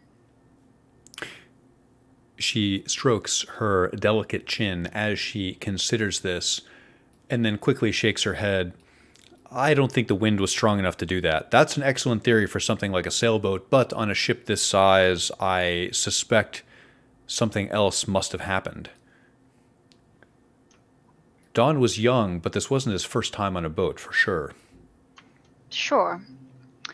Has this ever happened on the ship before? Have you seen similar injuries? Nothing like this has ever happened before. I have never been standing watch and looked back and suddenly saw that my watchmate was dead. I have never seen anything like this in my entire time on the sea. I see. Well, what I can say is being downstairs, I didn't see anybody stir in the night, so I don't think that anyone had the chance to do this. Rail raises an eyebrow and says, well, I don't think he did it to himself. What are your theories? My theory is she clears her throat and stands up. You get the impression her legs are stiff from kneeling next to the body for so long. She says, my theory is we get the ship docked and then we can figure out what's going on. From down below on the deck, the rigger down there seems bothered by this suggestion. Alan, it remains your turn. Do I see her? Like, do I see that in her face? You do. You see her look over her shoulder at Rail as if she's offended by the suggestion. I'm going to go down My foot fell asleep. to the lower deck and see if I can help find this logbook. I move down, and on the way to go down the stairs, I nudge Alyssa and give her kind of a, like, come here kind of motion. She has both hands on the rope attached to adjust the mainsail, but nonetheless looks at you eye to eye, waiting for whatever it is you want to get her attention for. Alyssa, I know that you have a very important job, but do you mind, and I say this like hush hush, do you mind seeing me downstairs for a moment? She wipes her brow with her arm and says, I'll see what I can do. I'd love a word with you, actually. She seems interested in whatever you have to say, but you wonder if now may not be the right time, as you indicated. It remains your turn. Well, I will see you when you have a moment. And I go downstairs to try and find the others. How much movement do I have within this? Is it just my 30 movement? Yes. As you come down the stairs, you can smell burning wood. Interesting. You see a faint tendril of light gray smoke escaping from the first mate's quarters.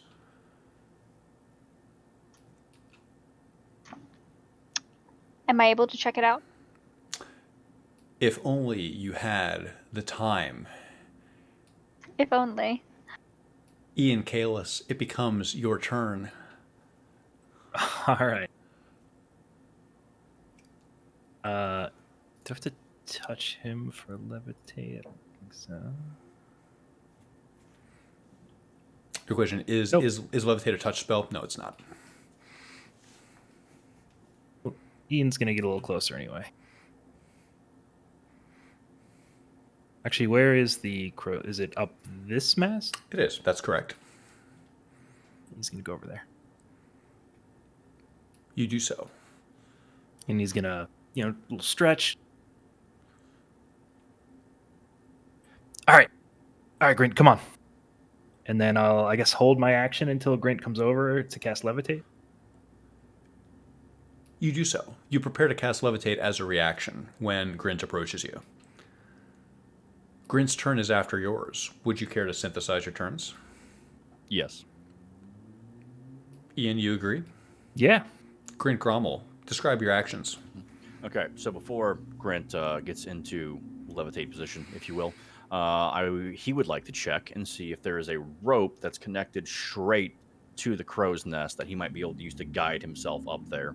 There is webbing. There is imagine 3 parallel ropes leading upward, and about every 5 feet, those ropes have a horizontal rope that connects them, forming a crude webbing that would allow you or someone else to ascend to the crow's nest normally, but you could use this for guidance as you go upward, certainly.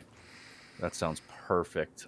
This levitate, does it give me just kind of a sense of weightlessness, or does it like shoot me up? How exactly does it work? A sense that gravity is lacking. Okay. Yeah. Then Grint's going to place his hand on whatever rope he's going to need, and he's going to say, "All right, do it." All right, up you go. I think you can do 20 feet per turn, so he's going to lift you 20 feet. Okay. Grint, you have a brief sense that you may be one of the first members of your race to be this high above a ship as you ascend through the air. From up here, you can see the overall shape of the ship, and you can see how close the hull is to the rocky shore. You slowly float upward. The rain hits you the entire way up, cold and wet on your skin. Do you say anything or think anything as you ascend skyward? Yes, actually. From this vantage point, do I see any lights of a city or something of that nature? You cannot. You look for a lighthouse or the light of a city, but in this inclement weather, you can't see much at all. The only lights you can see are ones below deck that are casting shadows around the openings to beneath ship. Okay, Grint is going to yell down to Rail. He's going to say, "Would it be possible for us to wait out the storm before going inland?" She shakes her head. She calls up to you, there is no way I am staying on this ship in the middle of the sea when my navigator just died and we don't know why or how. Grint's not going to say anything else. Tierney Fang, you observe something a bit odd. You see a small, stout, martial dwarf start to ascend toward the heavens. They should have sent a poet. It becomes your turn. Who is remaining on deck? Here on deck, we have the body of Dawn, the navigator. We have Rail, the first mate. We have Grint Grommel tethered to the deck. We have Ian Kalis looking upward with a sense of interest. We have one of the riggers whose name you do not know adjusting the rope, and you watched as Alan Vaughn said something to her before going below deck. Okay. I have heard all the commotion about the book, and they seem to be... from what I gather, Grint is going to the crow's nest in a storm to find a paper thing. Probably not there. Probably could have thought of that earlier, but I'm totally in. I'm going below board and finding this logbook to see what the hell the deal is. Hate to bring it up, but the other sorcerer was right. But I can't let anyone know that. I will head down deck. Mr. Fang, you ruminate on this thought briefly as you walk below deck, and you realize that you do not hate to admit it. In fact, you very much enjoy being right. It remains your turn. You go below decks. As you get down here, you smell smoke. Which side is the captain's cabin on? It's here? Correct. All right, I'm going to quickly stride into the room and see what the hell's happening.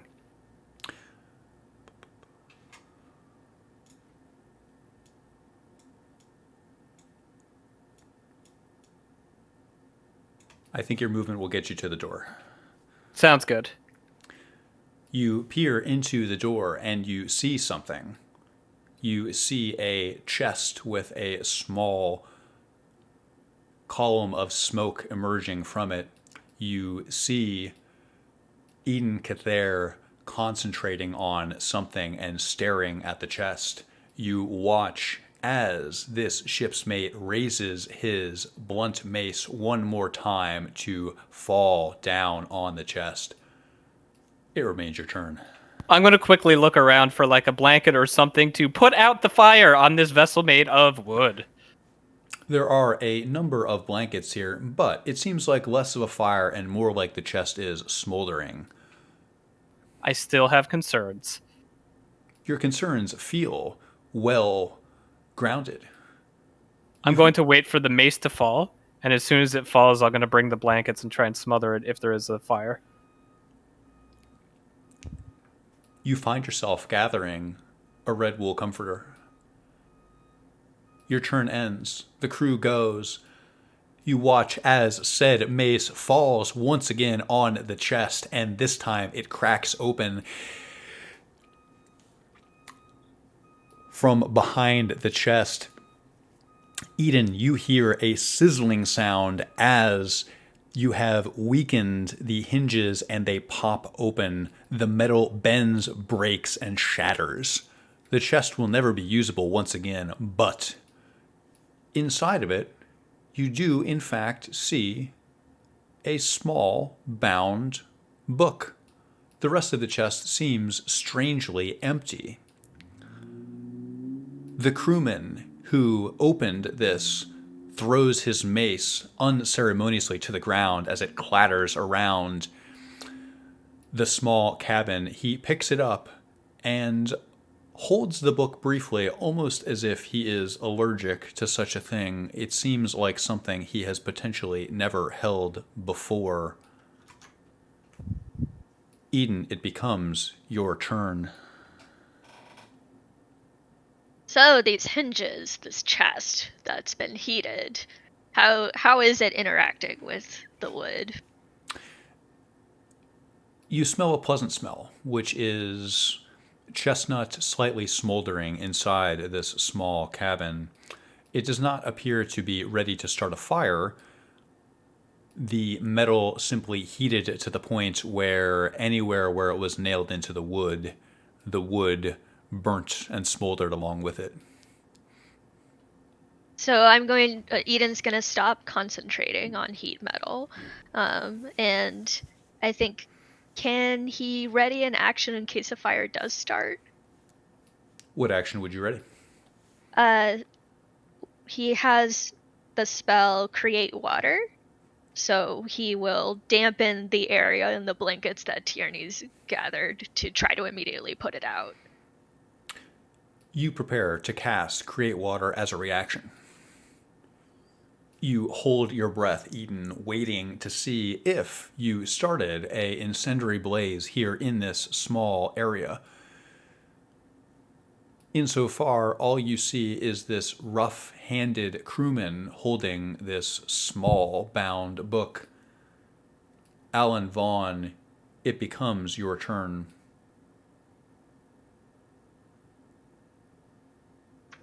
I move into the doorway. You do so? Is that the navigator's book? The crewman, whose name you know as Dexter, nods. He says, "Aye, it is."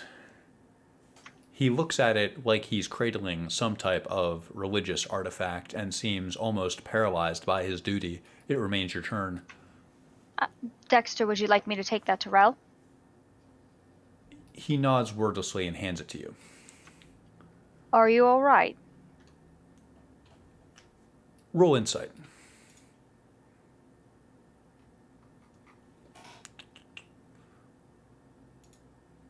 That's much better than the virtual dice. That'll be a 14 and not a 4.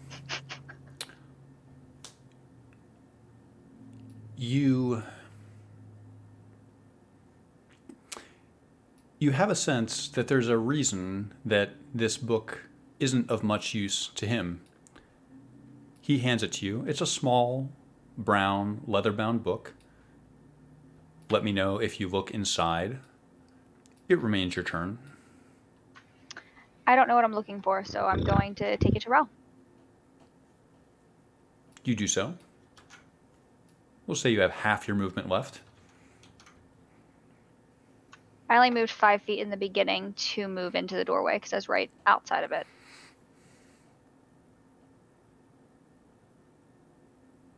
I think your tempo takes you. Yeah, I think that's reasonable. Yeah. You appear once again on the rain-swept deck. I show it to Alyssa. Is this what we were looking for? She looks at it with the same glimmer of lack of recognition that Dexter gave it. She nods, but seems reluctant to do so. Is there something wrong with this book? She laughs and in a bit of grim humor says, all books are kind of a mystery to me. Can you not read? She, I didn't ask in like that manner. I ask in like a not like in a like an actual question, not like a I'm like, you know. but you did. I said it like that, but it came out wrong. It's exactly right. It came out wrong. It did. You have a sense that it came out a bit wrong, and you wonder if you perhaps said this a bit abruptly. She looks away and does not respond. Ian Kalis, it becomes your turn.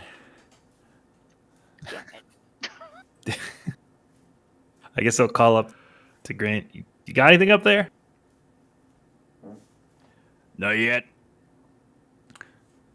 Do you need to go higher or lower? Well, where am I? About halfway up, a little further than halfway. You are drifting just over halfway up. You take your actions together. Do you go all the way to the top of the crow's nest? Absolutely. Because even, let's say the book isn't up there, it still might be helpful to have somebody in the crow's nest as we approach. As you stick your head over the basket of the crow's nest, you see something. There is a strange looking object, something that you can't make heads or tails of until you touch it, lying discarded at the bottom of the crow's nest here in a bit of dirt and filth. And it's 7 o'clock, so I'd like to take a $5. Sure. Sound good? You guys want to come back in 5? Yes. Let's do it.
Hello.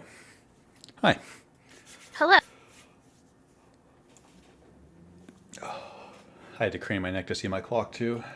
I have a game. I have a game clock, but not an actual time clock. Is it just a timer that's counting down from 5? Well, no. Not. I have a. This may be too much insight into how the sausage is made, but whenever you're taking a turn, there's a timer.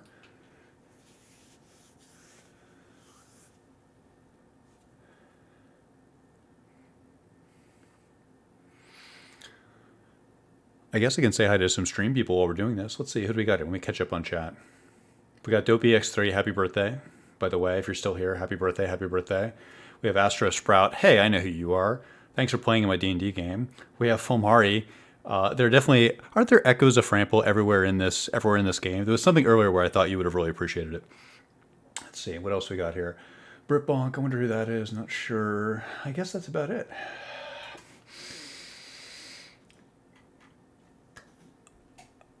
I think we're about coming up on 5 minutes. We're just waiting for 2 Daves and a Steph.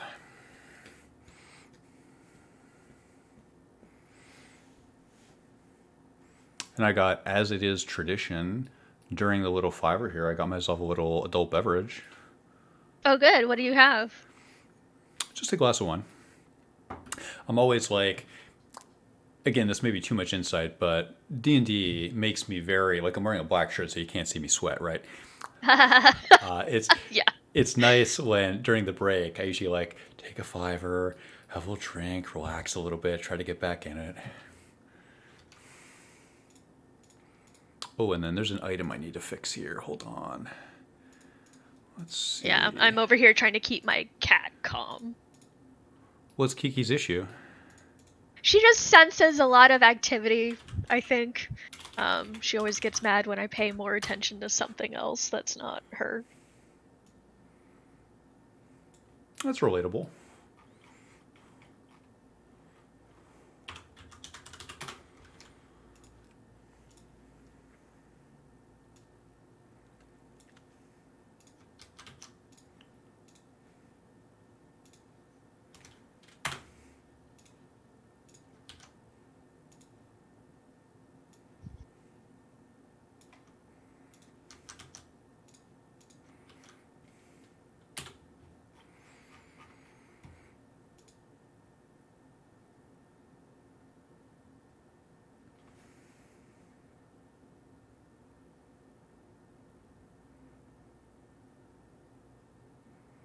Hello.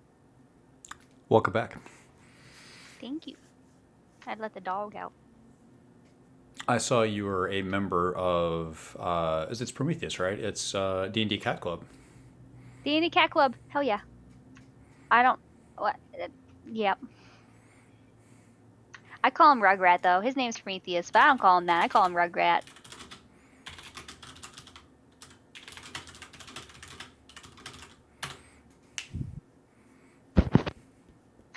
Octavia's name's not Octavia. We call her Doofus. That's cute. Just kidding. I call her Doofus sometimes. Just call her Tabe.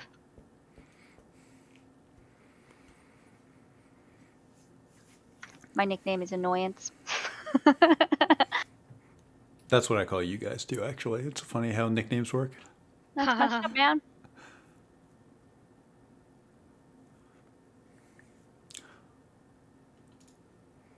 So perhaps Dave needs a second. He's at the bottom of the initiative anyway. So shall we pick up?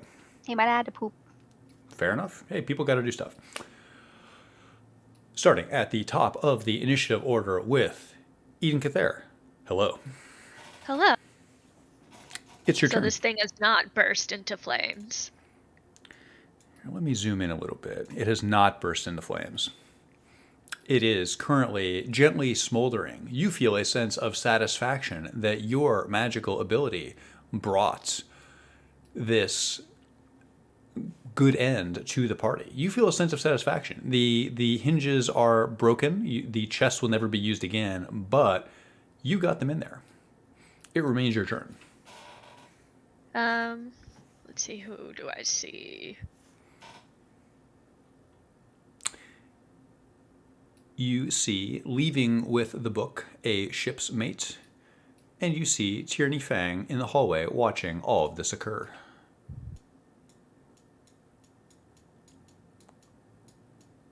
Yeah, I think Eden will use this turn to take a second to breathe, sort of center himself again after casting magic, which he's still getting used to, and essentially pass my turn.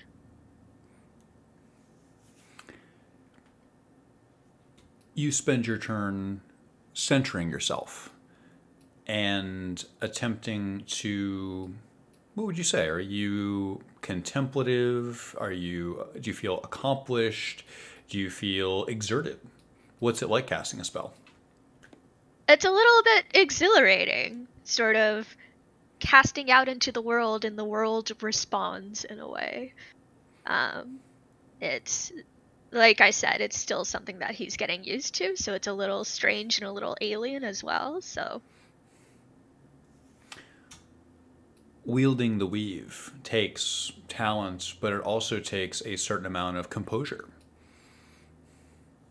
You are starting to realize and internalize this. Alan Vaughn, it becomes your turn. As you watch as Spencer emerges from the bowels of the ship holding a small brown book.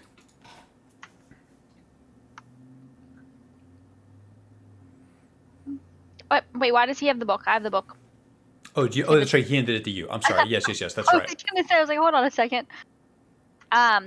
So seeing that they both have the same strange expression and finding that it's possible neither of them could have read it, I'm going to look the book over outside to see if there's any writing on the outside.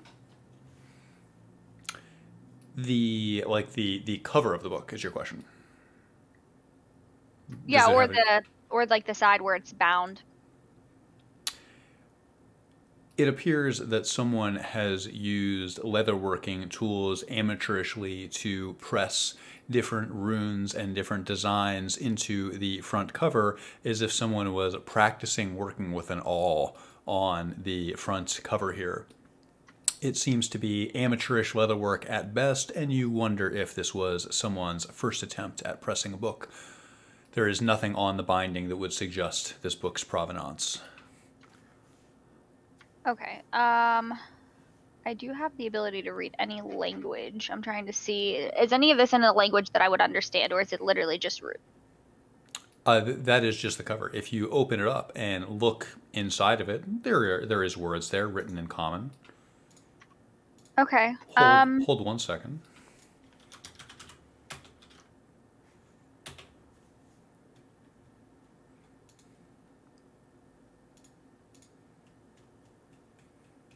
You find this.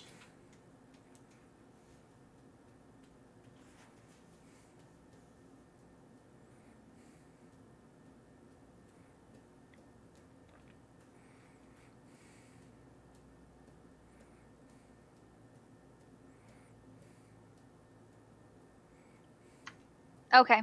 Seeing this, I can determine that it's not Rel's diary or anything like that. It was in her cabin, so I was a little concerned for a bit there that it wasn't the book we were looking for. But seeing this, I can tell that it's the navigator's log, so I will take it to Rel. You do so. Rel, it seems we've found the long lost navigator's log. She pushes her wet hair out of her face and looks at it. She starts reading the latest entry and does not have time to say thank you. She looks around the horizon as if she's attempting to determine what heading is what. Ian Kalis, it becomes your turn. You ready to come down there? Nay. You find something up there? Maybe. How very mysterious of you.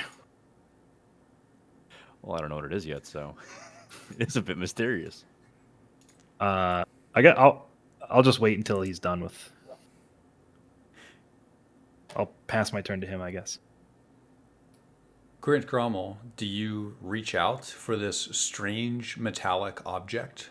I most certainly do. Is it a spyglass? Sextant or a compass or something. One moment.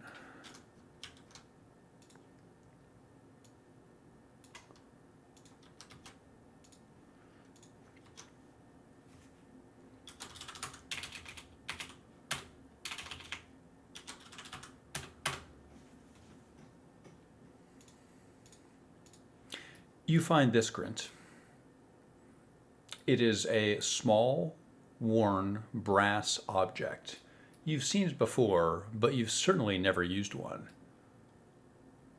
Do you pick it up and take it with you? Yes.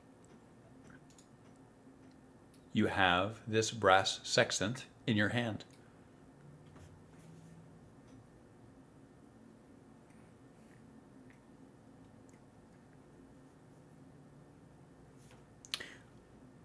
From down below Ian, you can see Grint looking at something from the edge of the crow's nest.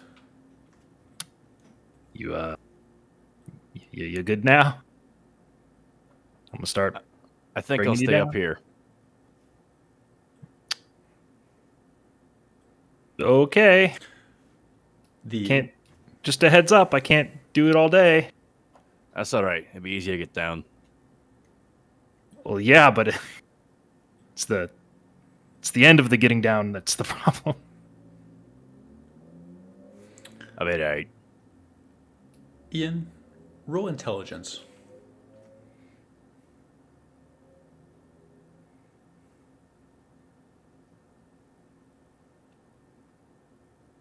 A 14. A quick bit of visual estimation would suggest that a fall from the crow's nest would likely be fatal. It remains your turn. Both of you, if you have anything else you'd like to accomplish during this brief snippet of time. I'm just gonna let you know, Grint. You got like 9 more minutes. All right. Grint's going to take. So I have slack rope, correct? You do. This rope is long enough to allow you to have a bit of slack. So you are still tethered down to the railing below, but you have the other end wrapped carefully around your waist. Quite right. But I can get inside the crow's nest, right? You can. And I would like to get inside, and I would like to walk around the inside a few times, wrapping the rope. Is there a centerpiece there? Does the mast continue through the crow's nest? Yes. Yes. So I would like to make sure I wrap it around that centerpiece a bit so that it'll anchor me up there in the crow's nest. You do so. You feel a bit fettered by the rope now as it holds you to the mast, but you also feel a sense of security. Oh, also, bear in mind my ability to let you down gently is dependent on, me concentrating that whole time, and That's all right. not my strongest. I'll remain up here till we get to port. All right. Well, I hope it doesn't get windier. As Me he says that, Grint, you become suddenly aware that every time the ship creaks, moves, or sways a bit, the mast transfers that energy and then some up here to the crow's nest, and you sway even more dramatically. Grint, do you ever get seasick? No. Well, there's a first time for everything. I suppose so. Tierney Fang, it becomes your turn. Okay. So the book has already left the room. Has everybody else also left the room? Eden is still there. You and Eden are near the stern of the ship on the first deck. I would like to take this opportunity to investigate the cabins of the captain. Of the captain? We're in the captain's we're in the navigator's quarters. Yeah. You're in the first mate's quarters. Okay. I'm going to investigate wherever I am that we just broke into, because that seems interesting to me. Somebody's been killed on the ship. Nobody's What? taken responsibility. I Wait, didn't say what? that out loud. Oh. I would like to poke around with a special keen eye for a blunt force instrument. Roll investigation.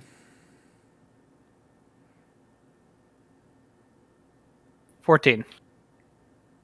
You find two things here amongst the first mate's possessions. Beyond sundries, you find a pair of dice, bone with black pips, and you find a wheel of cheese that someone has taken a long sliver out of.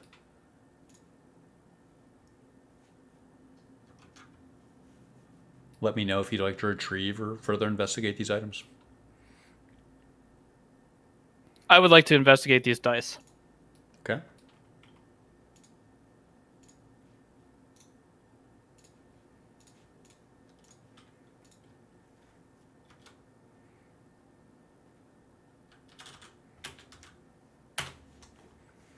And with my other hand, while I'm doing this, I would like to take my straight razor and cut a small slice of this cheese. I'm pretty hungry. Small enough that you may not notice that it's missing. You cut a small sliver of the sharp white cheese. You get a little bit of red wax with it. This is not enough to satiate you, but it is enough to occupy your curiosity or to satisfy your curiosity about what this is. One moment.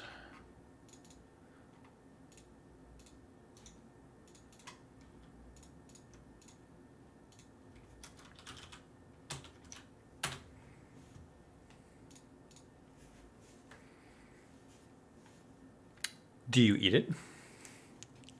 The small sliver, absolutely, I eat it. You do. This cheese is sharp. You imagine it is from sheep's milk. It tastes good and satisfies your need for a midnight snack. I will invent while I'm chewing and savoring the moment. I'm going to look at these dice and try and gain a character image of the person who might use them and why they might be using them. How many dice are there? Are they for liar's dice? Is it more for a type of gambling game that I don't know about?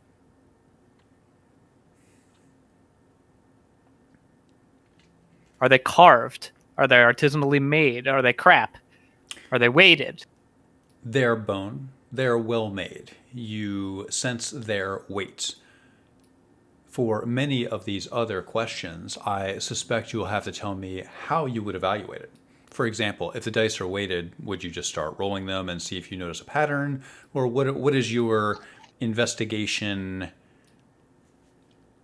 methodology here? I was on a pirate ship for a long time. I would roll the dice around my palm and see what their natural state was. Roll them slowly, and as they flop around, you can tell if one of the turns is more abrupt than the rest. You do so. You feel the dice in your hand, moving their weight and seeing, are these peculiarly weighted? Is there anything abnormal about them? They seem perfectly fine to you. I'll put them back. You relinquish them. I assume that ends my turn. I was just about to say. At the top of the order, we have the crew. Rail takes the book from you, Alin. Alan, assuming that was your intent, is that right? You are handing the book to Rail. Indeed, indeed. You do so. Water gets on the pages almost instantly as she looks at the open page. She calls up to the crow's nest. Grint, you can hear a distant voice as Rail shrilly yells as loud as she can to carry her voice through the storm. Is there anything up there? Grint yells back, and he kind of holds up the item. He says, "Just the sextant." Do you know how to use it? Kinda. You are unable to see her expression from up above, but you cannot imagine that it is terribly impressed. So these can also be used when working siege weapons and things of that nature, correct? Also, so Grint That's might right. have some insight to how it would work in that capacity, but maybe not so much with a ship. So I don't know.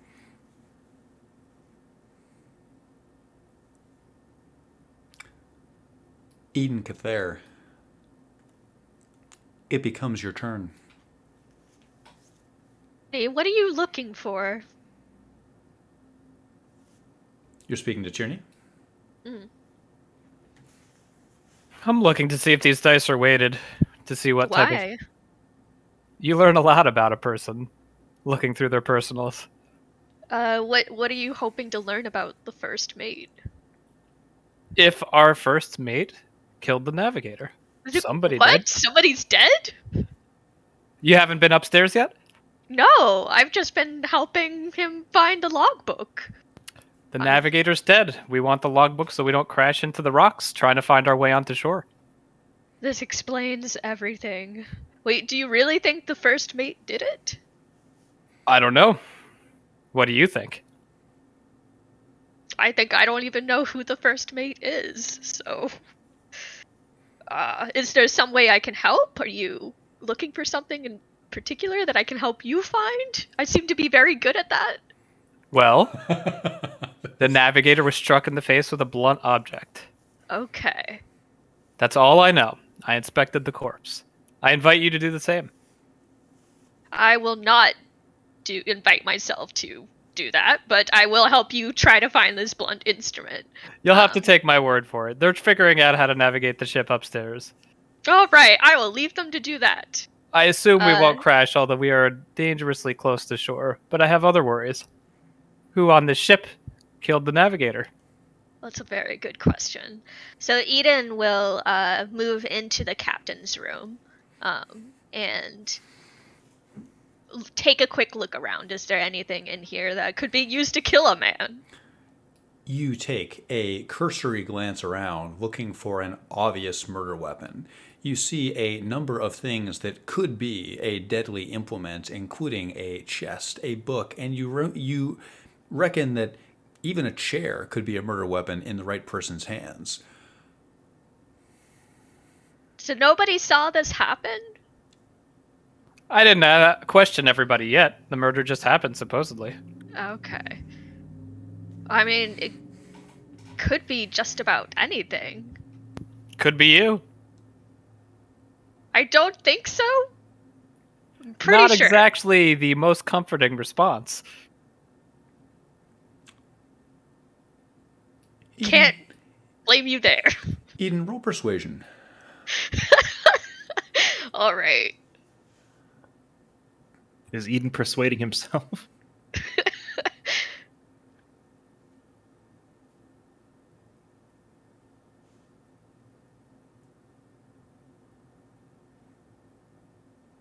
$17. Tierney, Eden does not seem like the murderer in your estimation. Eden, it remains your turn. Is there anything else here that's interest? I know that there is a bookcase here. Can he take a quick look at the bookcase to see if there's How to Murder a Man there? You find a number of volumes, and you notice that whoever the owner of this bookshelf is must not be terribly literate. The books center around pulp, and there are a number of guides to self-defense and using melee weapons.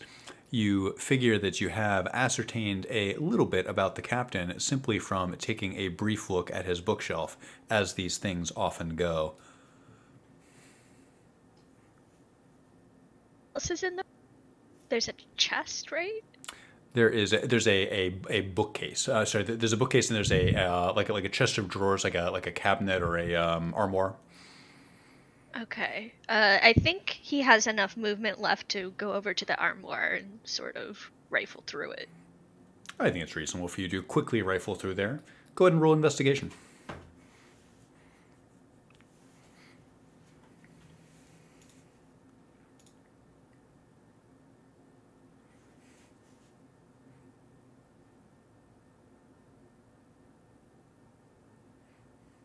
$17. You find a number of clothes, and you notice that whoever has been staying here has been putting dirty clothes back in their armoire. You find nothing particularly out of the ordinary, but again, you think you could have ascertained something about the owner. All right. Well, he knows how to wield a blunt instrument, but I cannot say anything for certain beyond that about this person.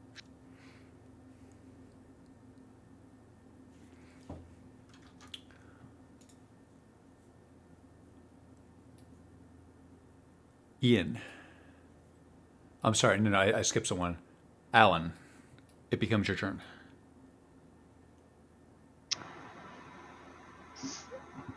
So still being up top here, looks like everybody has those types of things handled. So I'm gonna go back down and try and steal Alyssa.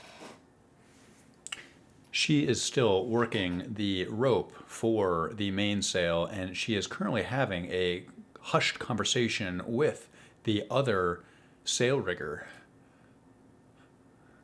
As you approach, they look up at you, perhaps a bit suspiciously. Hello. Am I intruding? They both shake their head.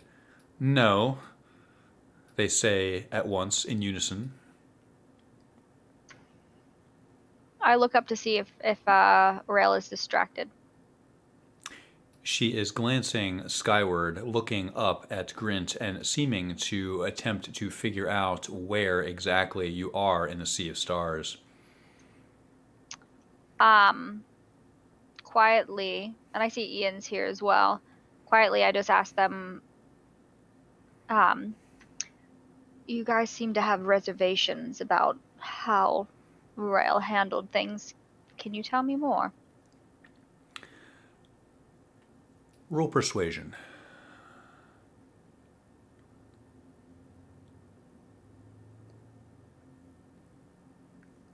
$21. They glance at each other and seem to take a moment to hesitate before Alyssa finally says something. In a very low voice, she says, "It's not that I have a problem with what she's done already, but we have to get the body off the ship. I don't want to sail into port with a corpse on the deck. I know she's not going to want to do this, but we have to convince her to throw it overboard." Dexter nods grimly.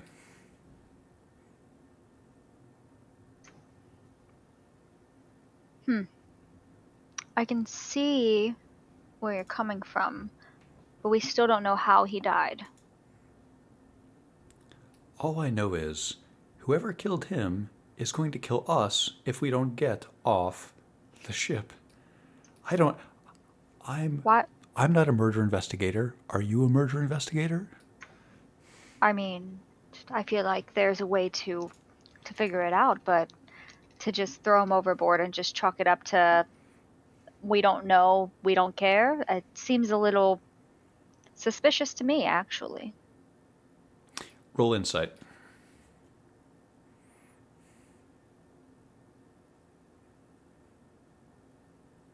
For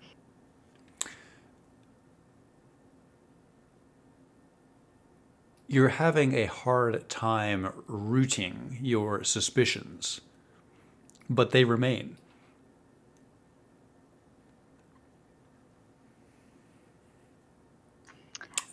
They both look at you and cast a side-eyed glance at each other before waiting for you to speak.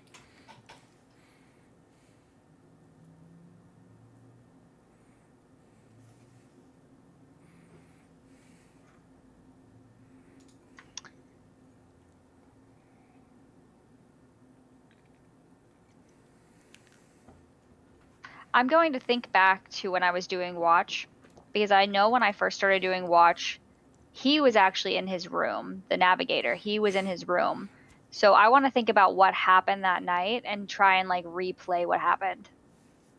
And when people went to bed and when people were up, because I remember him going to bed because he was all upset about our conversation, me telling him he can be bigger and better or whatever. Yeah, so that's what I want to do. I want to recall. Roll intelligence in order to determine how well you are able to repiece these events back together as the ship lurches here in the dead of night. That would be a 17.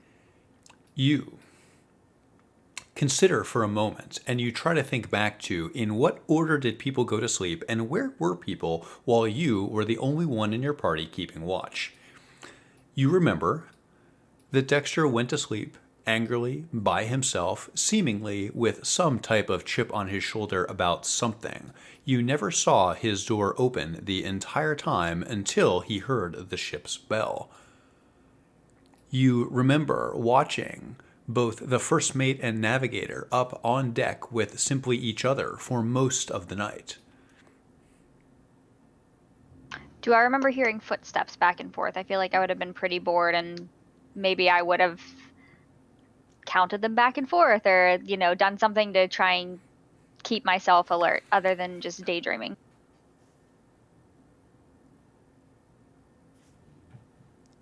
You heard footsteps throughout the night.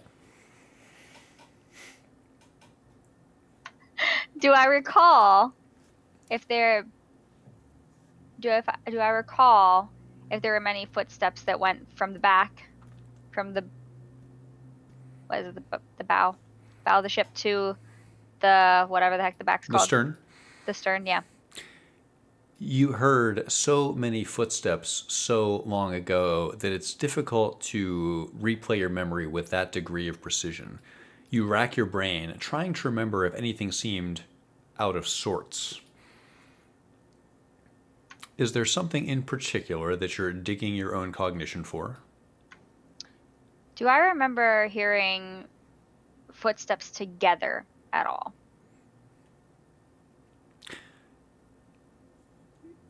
You don't recall ever hearing footsteps moving in tandem or like two people walking together. Do I remember any, aside from footsteps, do I remember any like loud noises that would have not been from the just from like the hitting the waves hard? Nothing out of the ordinary.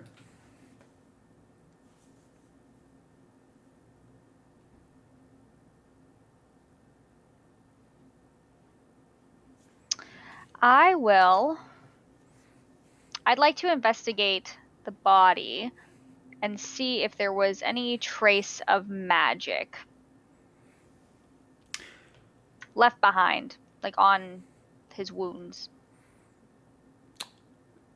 Would you approach this using something like and I think we'll probably resolve this next turn, but Yeah, that's fine. something like the detect magic spell or something like your investigation, like touching the body, attempting to find burn marks or something like that? So I do have detect magic. I was also considering doing an Arcana check, but I don't know I'll leave it to your discretion as to which one would make more sense for a like remnants of magic. We will say that you ruminate on that for a moment, and we will revisit you soon, Alan. Ian Kalis, it becomes your turn. All right. Ian's going to walk over to Rail. You do so. And you observe that she is delicately righting Dawn's head, moving it back into position with great reverence. she still has the book on her, right? She does. Yeah. He's going to go, oh, you found it. And then he'll shape water to keep rain off them. It's like a 5-foot area. You do so, using your shape water cantrip to shield the book from a bit of the elements. She nods a curt thank you. Where was it? Actually, she says, one of your companions brought it to me. I'm not sure where she got it. I would assume in my quarters, which is where I let Rail keep most of, which is where I let Don keep most of his things. You lost a book in your own quarters? I didn't lose anything. I just wanted you to go get it so that I could get the ship back on its navigation course. Oh, it's just a lot of, where's the logbook? Where's the... you could have probably just said, it's in my quarters. It's in my quarters. Roll perception.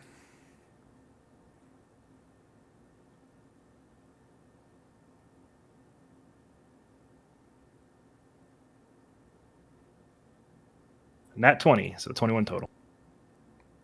Something here doesn't quite add up. It remains your turn.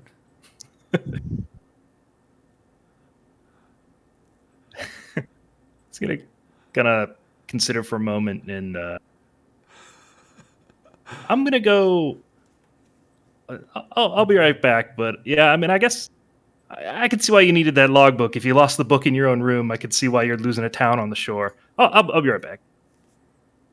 He's gonna go look for look for a companion, friendly face. You feel a sense like you are adrift without a port, and you are hoping to find someone who shares your concerns. Meanwhile, up in the crow's nest, Grint, Grommel, rain falls upon you.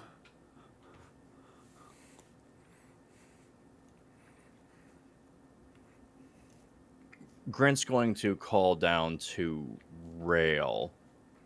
He's going to say, what heading should I look for? She takes a deep breath and calls up to you from down below. Says, look for Tamora's star and the horizon. We're just trying to find out where we are. Look through the sextant and find Tamora's star. I'm sorry. She wants me to find a star in a rainstorm. Is that even physically possible? Grant will try his darndest, okay? You look through the aperture of the sextant. You can see a cloudy sky. Every once in a while, the stars peek through. But you wonder about the futility of this task. Grant calls down, I can't see shit!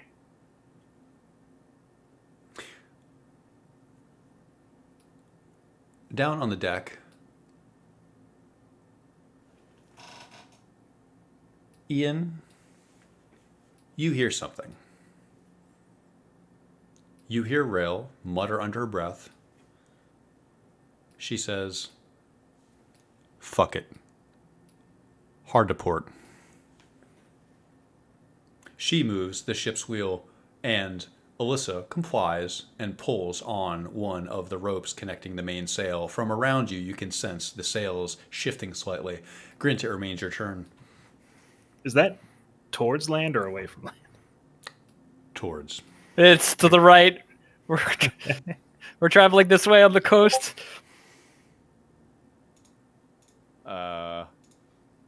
Grant's like, oh, did you figure it out? You're welcome.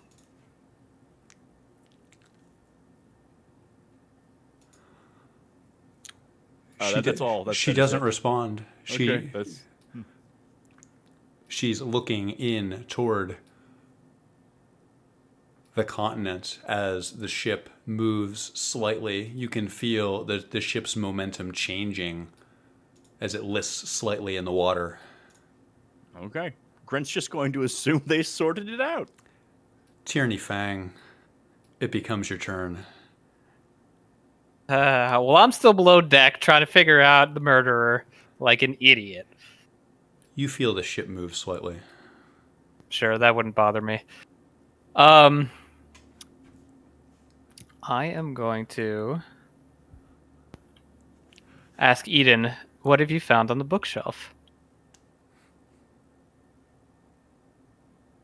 Well, it was a lot of interesting fiction. I've read some of those books myself, and some manuals that tell somebody how to fight with clubs and With clubs. sure. That was the That's second one thing you concern. mentioned. The second thing you mentioned was the thing about the clubs. Just clarifying. Yes. Okay, cool. That seems a little suspicious, don't you agree? But the captain's not here. We're supposed to pick him up. This is the first mate's. No, Cabin. we're now in the captain's room. Oh, we're now in the captain's room. I'm in the captain's room going through his things and I see, telling I you see. about the captain, about a person who is not here. I Got can it. tell you that nobody's hidden anything here, but perhaps they reviewed his books. Got it. Okay, that's interesting. Let's continue our search, I think. While everybody's busy, I think we can find some good information down here. And Eden, how well do you know our party members? Not at all. Not at all. Me neither. So Wait, are you saying this like you suspect one of us? Maybe. We are hired killers, so it does stand to reason. Are we hired killers? We're procurers. Yeah.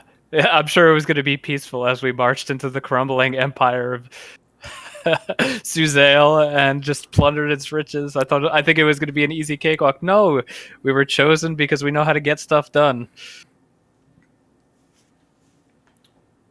Not a killer over here, just saying. Yeah, that remains to be seen. Mr. Cathair, you have a sudden realization that potentially there is a blind spot in your cognition if you were not considering your party mates as a part of this. Tierney, go ahead. I'm sorry. No, go ahead. I was going to say, Tierney, it remains your turn. Eden, I don't mean to startle you. I'm just trying to be realistic here. No, that is very realistic. I'm not quite sure why I didn't consider that before, but It's okay. Don't worry about it. Let's just search and put that out of our minds for now. all right. Well, I'm going through his chest of drawers, and all of these clothes are dirty, which is very odd, considering he expects to come back and wear these things, I presume. Well, it seems like somebody on the ship is using the captain's quarters then. That's very interesting. I'm gonna smell the clothes.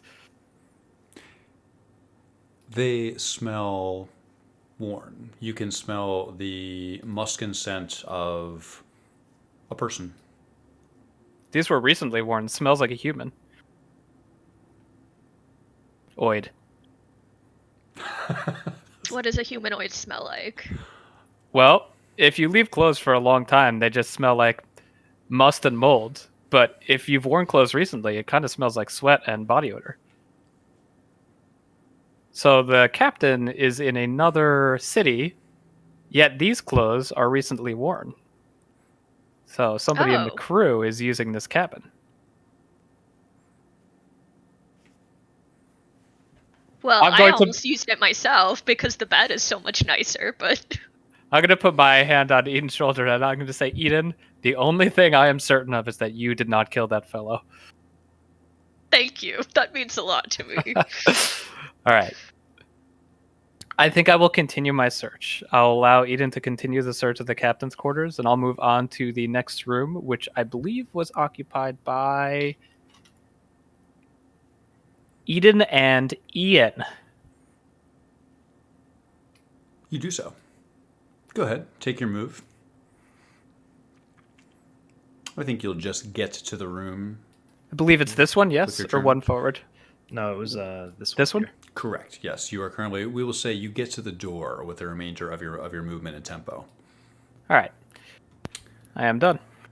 The crew goes next, and up on board ship, you watch as, by you I mean Ian and Grint if you're looking down below. You watch as Rail fixes Don's head and lies him in repose just below the ship's wheel. You observe a quiet conversation between the two ship's riggers. Eden, it becomes your turn.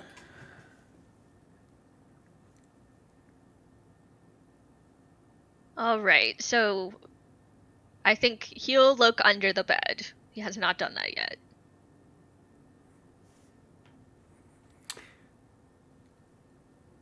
As you kneel down, you are forced to confront something inside yourself. What are you most worried about finding under the bed? Another body. You don't find that, but you do find something that gives you pause.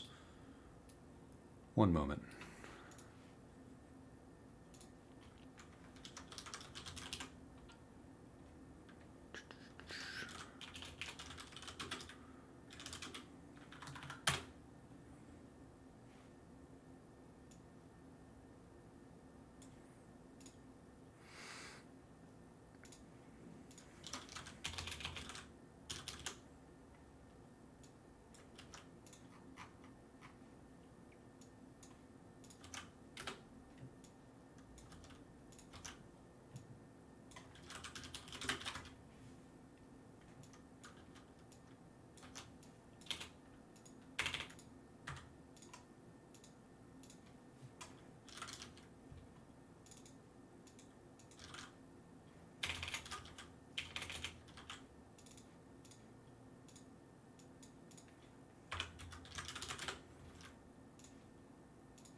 You find something.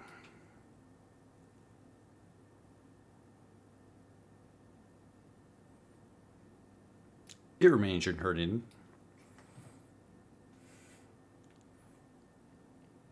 The Okay. Warhammer was stashed beneath the frame of the bed. It feels heavy and cold in your hand. Is it covered in blood? Not that you can see. All right.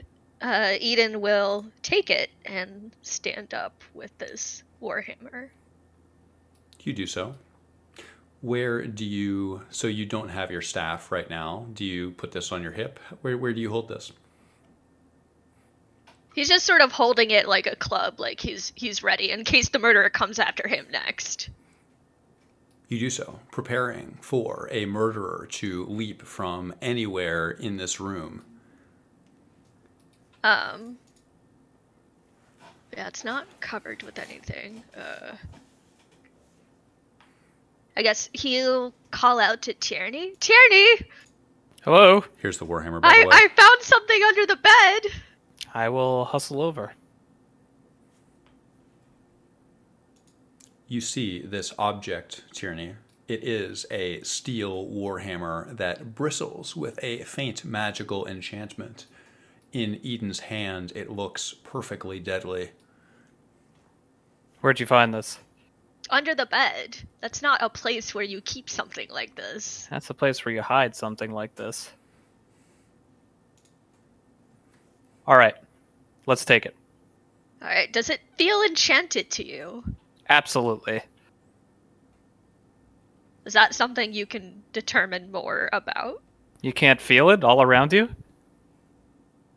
I definitely feel something, I don't know. You must not have the talent. I can feel it like it's in the air. All around us. Amazing. Anyhow, we should take this deadly instrument with us in case the killer tries to do something else with it. Well, we don't know that it's the murder instrument, but it's definitely an instrument that could be used for murder, so I agree with you on all counts but that one. This is by far the most deadly thing on this ship currently, and I would prefer it be in the hands of somebody who I trust is not the murderer. Alright. Can you wield this instrument? I could try, definitely. It's not quite as long as the instruments that I've been trained to use, but I'm sure it works pretty similarly. I'm going to size up Eden. How physically impressive do you look? Well, out of character, he has -1 strength. So, in character, how would you describe Eden? He is very tall and gangly. You get the sense that although his motions are dexterous, he does not have a lot of visible muscle by any means. Well, any port in the storm, they say. Take this and use it wisely, but for certain, stow it away for now. I should hide it? You should not be seen walking around with somebody else's instrument of death. Okay, that's very true. This is a extremely difficult item to conceal. It is a massive warhammer. Maybe in Should your we- pack? Well, should we lock it perhaps in the chest? I guess it doesn't do us very good if we don't have it, but Why don't you put it in your pack for now? okay. I will do so. As I've said, I trust you, so I feel you should be the one with this. All right. Yeah, he doesn't want to be caught with a murder weapon. Does it fit in your pack though? If it's a giant warhammer? It does. It is very unwieldy and maintains a certain bulkiness in your pack. It is difficult yet possible to conceal inside your backpack. But if anyone searched your if anyone searched your backpack or your bag, it would be the first thing they would find. Amazing. That All was right. funny. All right. Both of your turns conclude. Alan Vaughn, it becomes your turn. With the shift in the boat, it brings me to a realization that we can see the landscape, and I'm very aware of the landscapes and where I've been. So I take a look around to see what I can see. And I remember from earlier you said that we could see like a mountain line. So I kind of like shake off my idea of going to check out the body for a second, and I look at my map. And I looked at the map in out of character. I looked at the map. If we can see the mountain line, we can know which direction we need to go. The mountain line should be, it should not be north of us. It should be behind us. I mean, it should be north of us, but it should be behind us. If we're heading down to the whatever it is, castle or something. Roll history.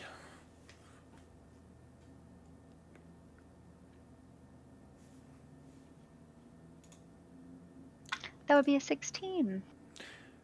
You imagine in your mind's eye, Alan Vaughn, that we are currently south of the Ordinate Peninsula, somewhere off the coast of Sembia.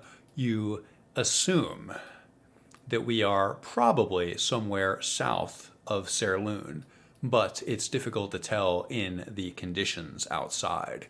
But tapping inside yourself, you have a funny feeling of where you happen to be. Are we going the right direction? How well do you trust yourself, Alan? I very much trust myself, especially when it comes to geography. You are convicted that you're going the right direction. I hope I'm right. With that being said, after I come to the conclusion that she made the right call, I will go investigate the body.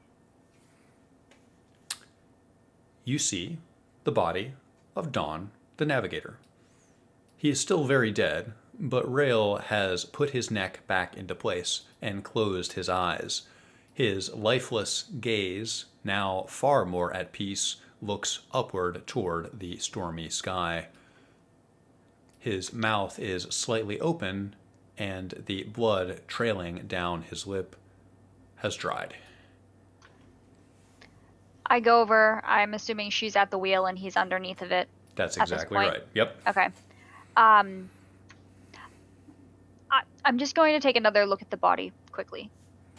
She looks over her shoulder at you and then back at the horizon. You get the impression that she is attempting to navigate. She nods at you and says, somewhat nervously, do whatever you have to do.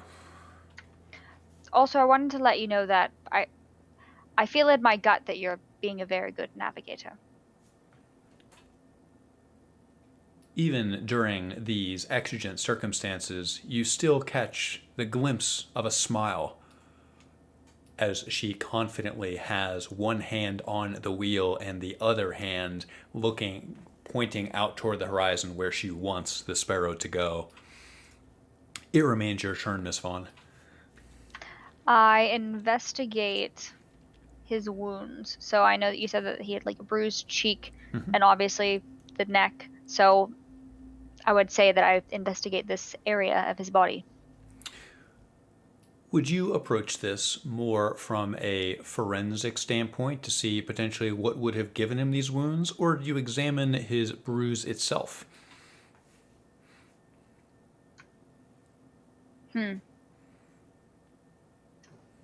I would say from a forensic standpoint, she's very good with looking for small details. So I would say that. Then roll investigation.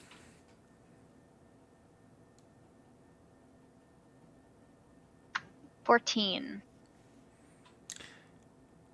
You touch the body. His flesh is cold. And as you inspect his injuries, it seems to you that something hit his face, pushing his neck back and snapping it.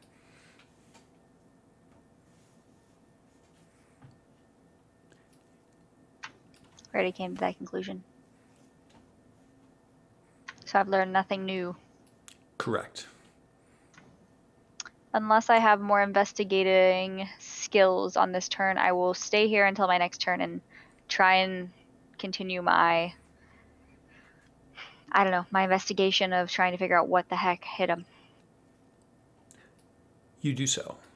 Do I actually, before we move on, does it, the bruise and everything, I know that we had a brief description of it, but does anything stick out on that bruise to see like what shape it is other than just like a long bruise? It's a massive circular bruise across his right eye, his nose, and his cheek.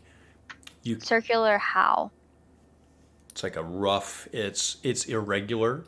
It is difficult to see the exact dimensions given the organic canvas on which someone painted this. However, you can quickly ascertain that the bruising is very severe. You see that his suborbital bone is broken. And you see that the wound is mostly bloodless. Whatever hit him in the face barely broke the skin. Intriguing. That sounds peculiar. It feels peculiar to you. But it doesn't feel like somebody could have hit him with a force that would cause that without damage. Like, it doesn't feel like it would be a blunt weapon. It feels like it might be something that was not blunt. Maybe like a squishy arm of a big old kraken. You allow your imagination to construct a narrative that fits these facts, and you can imagine the long, vicious tentacle of a sea monster coming up over the deck, quickly breaking his neck, and then withdrawing back into the depths. Your imagination allows this to flourish, but you're not sure how true it is. Doesn't seem true. I think it would have snatched him. Anyways, that concludes my turn. Ian Kalis. Ian's gonna move to go down the stairs, but before he goes down, he's gonna call out, "Hey, Rail, I've never made a good decision that started with fuck it. Maybe you should just like stop, drop anchor. I'm in no rush. Maybe figure out where we. You know what? Hey, Grint, you're on your own. I'm going down." If he's right there next to me yelling to Rail, would I be able to like reactionarily Of course. say Yes. something back to him? Definitely. Ian. Yeah. Ian. Yep. I'm pretty sure we're headed in the right direction based on the mountains and where they are. Oh well, fuck it then. She's doing a good job. We're good. I'm sure she I is. think. I'll be back. I think. Gonna walk down. Hey guys. Mr. Kalis, you descend the stairs and you see on opposite sides of the first deck here, you hear a conversation as Eden and Tierney are exchanging impressions of what they have found across this main deck. You walk down as they are mid-conversation, and it remains your turn. Hey guys, we got some weird shit going on. The dwarf's gone feral, and he's just staying up in the crow's nest. Dwarf's got feral. Excuse me? A Yeah, flying dwarf? he won't come down. The flying dwarfman? Well, I don't think he's flying anymore because I'm here. But Is that a problem?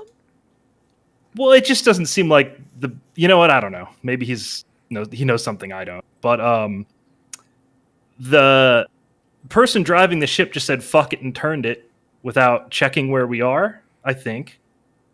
And also, the thought occurs, the book was in her, like, room, right? Yeah, it was in a locked chest. And she by didn't, itself. like, she was yelling, "Where's the book? Where's the book?" I have a high suspicion that our first mate was using the captain's room, and the navigator, who would be the second in command, was using her room. Yeah, why guess wouldn't that's not she that have the weird. key to her own chest and hand it off to whoever she sent to get the book? Let's go up and talk to the crew that's not her and ask them who sleeps where. Let's do that. But let's not By be the too way- obvious about it. How about I do that? Okay, alright. You know what? They say that the suspect always returns to the scene of the crime, so perhaps I shall stay here. Well, is that not return? Also, I mean, we shouldn't. Ian, can I ask you something? Yeah. Now Would seems you like an kill a appropriate man? No, I haven't. Okay, that actually, yes. Okay, alright. Eden seems to calm down. That's not what he asked. I mean, I guess he can't rule anything out, but I don't particularly want to. Alright, well, I will tell you a secret, and Eden's keeping his voice down. I found a weapon, a really good weapon, under the bed of this captain's room. Okay. Seems to me to be the murder weapon, but I don't know for sure. Certainly if I could find out one of the crewmates was sleeping in this room, which I feel it's true based on some things we found. Okay, that actually makes me feel a little bit better. I was kind of worried it was the dwarf. I don't think the dwarf is this subtle. Well, he's got his neck broken and they just left him up there. The dwarf would have been roaring over the corpse of this navigator in triumph. This is your first dwarf that you've met, yeah? Yeah. No, he's right. Okay, well, I'll take your word for it. Okay, this is some racist ass shit. I just want to throw it out there. Mr. Grommel, it becomes your turn as you. One thing before. Oh, go ahead, please. I want to cast Mage Armor on myself. You do so. Boop. All right, we're good. What does describe to me Ian's mage armor? What does it resemble on his body? Oh, it resembles something. Spectral chainmail, plates of splint held I like together by the ether. Barbed wire. like sticking with what he knows. It would probably be something that looks almost like a small town like guards armor. Understood. Your mage armor takes the form of a simple rustic plate mail that would be suitable amongst a frontier guard regiment's armor.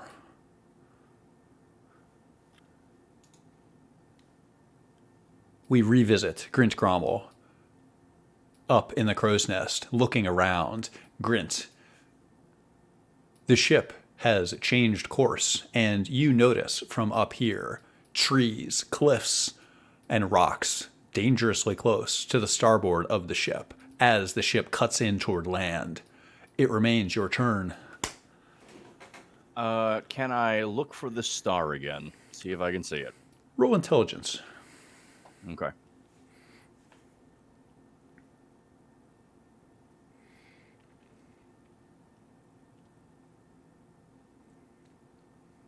$18? You look skyward through the aperture of the sextant, attempting to determine where in the sky is Tamura's star. You see only rain clouds, and you quickly realize the futility of this exercise. That's what I figured. Okay. From my vantage point, does it look like the ship is on a collision course with any rocks or things in our course?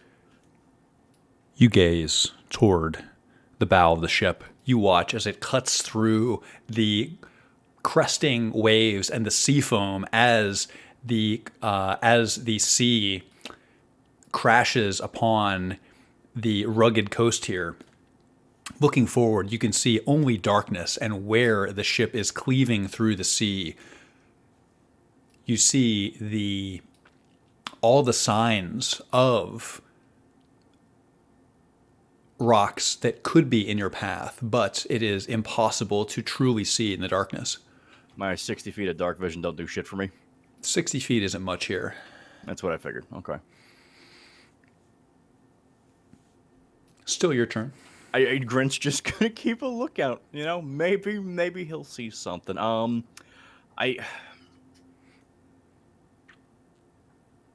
seeing eye dwarf. Yeah, with one eye, it's not a good look. No pun intended. So Grint's going to take his sword and cast light on it. Maybe, just maybe, this will help. You do so. Your sword glimmers with golden light. It casts rays through the darkness, illuminating about the same amount as you can see with dark vision. However, what this does is it creates a beacon of light from the crow's nest of the Sparrow. You're able to see the deck much more clearly, and you can see a bit more of the waters surrounding the ship, which do look dangerously shallow, but you can see a bit more of the course of the ship, and it appears to be cutting as the coast cuts in. As in the coast is in our path, or the coast is cutting away from us? As in the coast cuts inward and the ship is following its path closely. Like parallel to it, right? Yeah. So we're Exactly. parallel. Right? Yes. So it doesn't look like we're in danger. Mr. Grommel, you're no navigator. Correct, but I am. You know, of a I know sandbar? what happens when things hit rocks. I have a long history of that. So, do I think we're gonna hit rocks? Impossible to determine. Do you search where do you attempt to... You have tried to determine this by using a number of logical data points. Do you delve further into your limbic system, your fear? Do you attempt to use your gut to see, are we going the right way? I don't suppose there's also a spyglass up here, is there? There is not. There is a sextant, the wood of the crow's nest. then no, that's all Grint can do. He'll just keep his sword up as a beacon. Hope somebody else can see something. You do so. From down below on the main deck, anyone there can see lights being cast from the crow's nest, which is now illuminated in a bright golden hue. Tierney Fang, you arrive in the cabin that you meant to investigate. You see something right away that gives you pause. You see a long, carefully hewn staff leaned against the wall.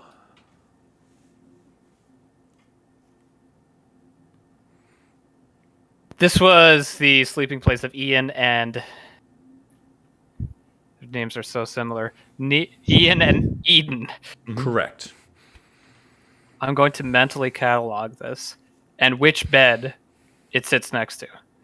You're not sure whose bed owns what, but you mentally catalog this as next to bed A.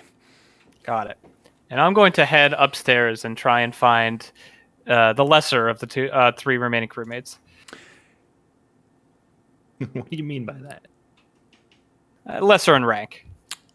Mr. Fang, your timing seems serendipitous. As you stick your head out, you see both of the riggers, i.e. not the first mate, are having a terse conversation. They seem to steel themselves, agree, nod at each other, shake on something, and then they see you. Hello, fellows. I have a quick question for you guys. The male of the two says, "What?" I was just wondering who typically sleeps in the captain's quarters when the captain's not here. The woman tilts her head and says, "I'm sorry. You have questions about our sleeping arrangements right now?" Yes, and I'll walk a little closer, and I would like to cast Charm Person with using a sorcery point of Subtle Spell. Okay, let's unpack this. You're using a sorcery point into subtle spell. Okay, you're casting charm. What's your spell DC? I think it's 15. It's probably 15. Yeah. Please hold. It's wisdom, correct? Yeah. Okay. So they can't see me They or can't. hear me. They can't perceive you casting this. This is That's right. The purpose of the subtle spell is it is happening on a level. I've always imagined this is on another plane. I just feel the magic. Let me roll this.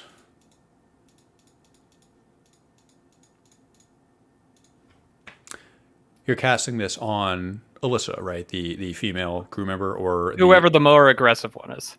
They're both pretty aggressive. The one I'm talking to, which would be the female. Okay. She fails. You charm her, thus significantly improving your disposition. Her back straightens slightly. You realize for a moment that she's taller than you. You have a brief sense of the mental upper hand. What is it that you are attempting to discern or compel, Mr. Fang? I would like to figure out which crew member stayed in the captain's quarters. And if I can probe a little further, I'll try. But that's the first question I'm asking for. She seems to consider your previous question, now with a much improved demeanor, and says in a much more pleasant voice, she says, "Well, when the captain's not here, we sleep a little differently." The two crewmates look at each other. The male shakes his head and whispers, "Not now." Listen, I would too, you know. The captain gets to sleep in this lavish quarters. Why waste him when he's not here, right? They seem to roll perception. I mean, I figured it out, but I want them to say it.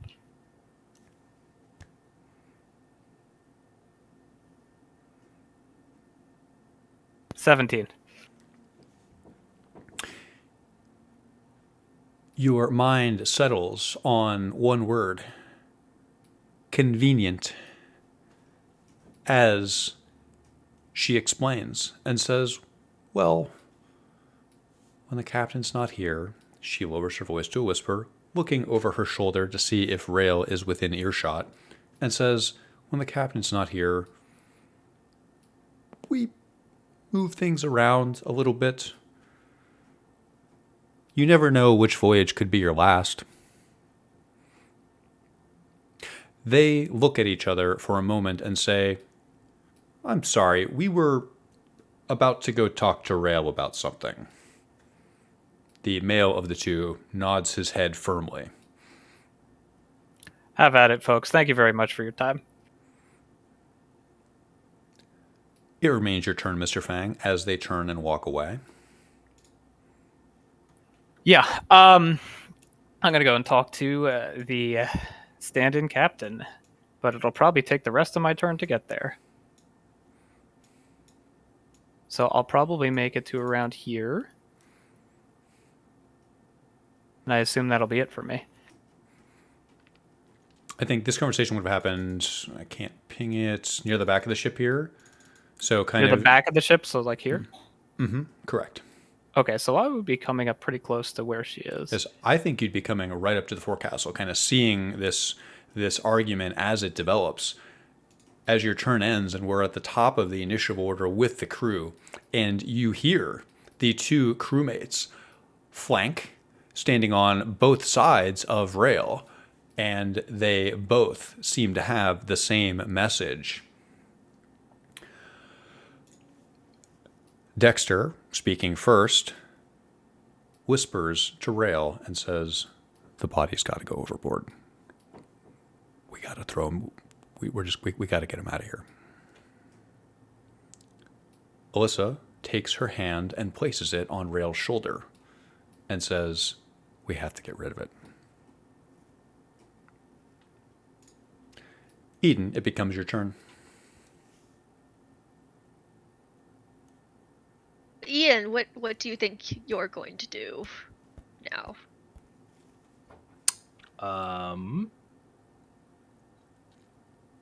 Good question. I guess Because we still... I'm going to take this book. Hey lady, that's my skull. Seems to be the title.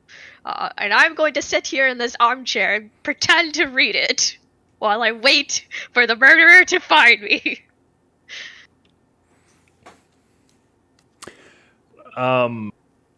Would you like to help?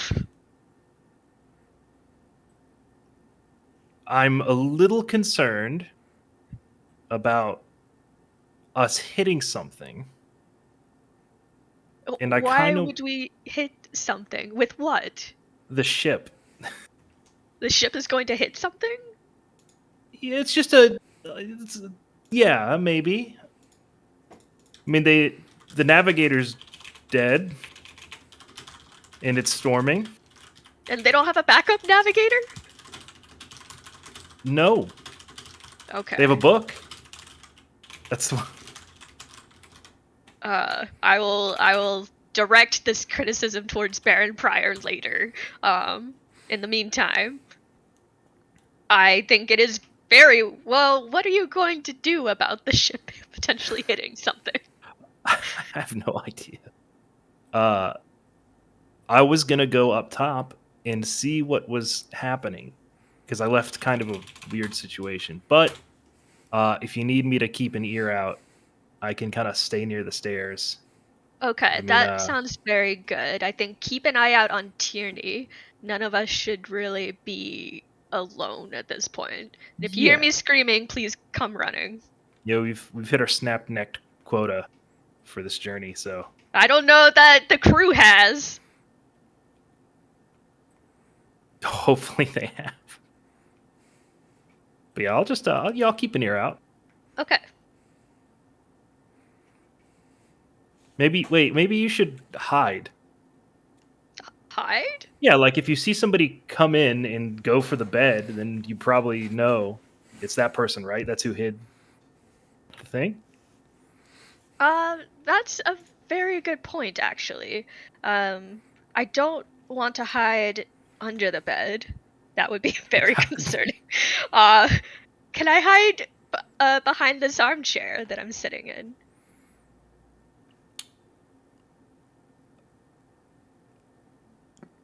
It would be difficult to do so convincingly.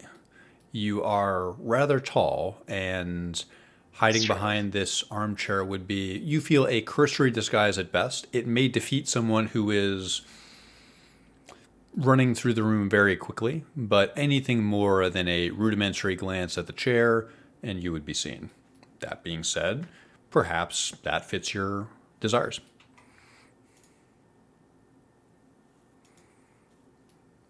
Listen, it's just a thought. I've never done this kind of thing before, so. Well, I used to do it when I was much smaller. Perhaps I will hide under the bed. Catch murderers? No, hide and seek. Have you never played a game?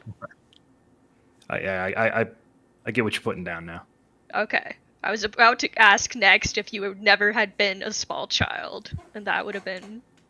I don't think I would have wanted to know the answer to that. Alright, I think I shall hide under the bed. Roll stealth.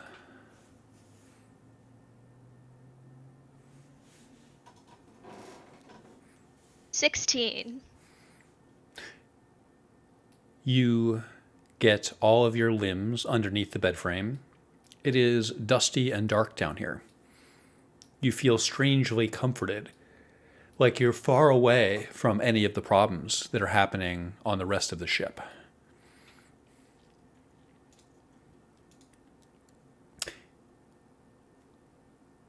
Alan Vaughn, Hello.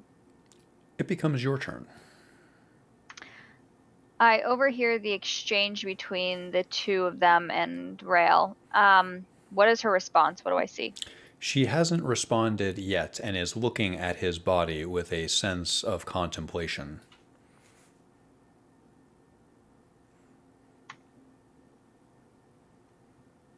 I kind of look at her. Rail, if the body is thrown overboard, there's no way that we're going to know what happened to him. It doesn't make a whole lot of sense for us not to figure out what happened, considering it could happen to someone else. She seems interested in this and tilts her head as she listens. She looks back to her crew and says to you, "Yes, but I understand their point of view too. If we sail in and the first question customs is going to ask us is, why do you have a corpse on board ship? That could be difficult to answer. Please, go ahead. Are they going to search the entire ship? Because we could easily put him in bed. They may. I've had it happen before. As she says this, the ship crests a wave.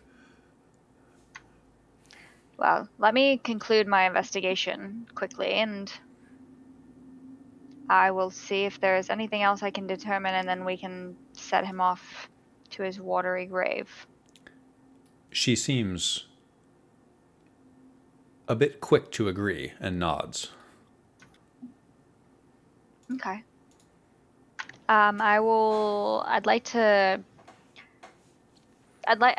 There's like two things I want to do. So I'd like to perceive, because it's interesting to me that this wound is not bloodied. There's not really any broken skin. It's just that he is very bruised. I think that's very interesting. It'd have to be something very soft, but he would have to hit like really hard with something that wouldn't like be blunt and break skin. So that's very intriguing.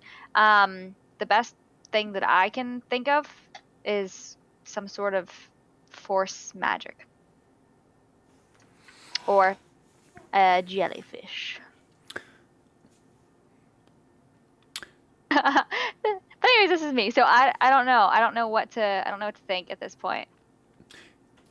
You are struck with a sense of not having quite the full picture. You have a variety of threads that grasp your mind, Alan. You are interested in judging the magical nature of this situation. As we previously discussed, there are a few ways that you could do so if you wanted to. Detect magic may be a tool, as well as an arcana check on the body. Either of these may yield additional information for you. Let's go with... Will detect magic give me an idea if there was magic in the past. You may be able to detect faint tendrils of something, but you don't know how long it has been since you don't have enough information. You would be casting this a bit blind. All right, let's go with Arcana then and see if maybe I can come to a conclusion of something that is arcane that would have caused this. Roll your Arcana check.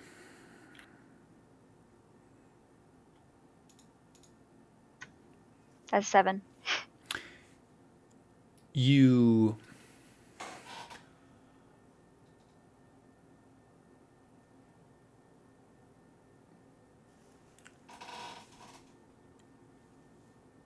you appreciate the convergence between the damages wrought by abilities that use magical force and abilities that are more martial in nature. That is to say, given the wrong circumstances, a magic missile and a mace do similar damage to the human body.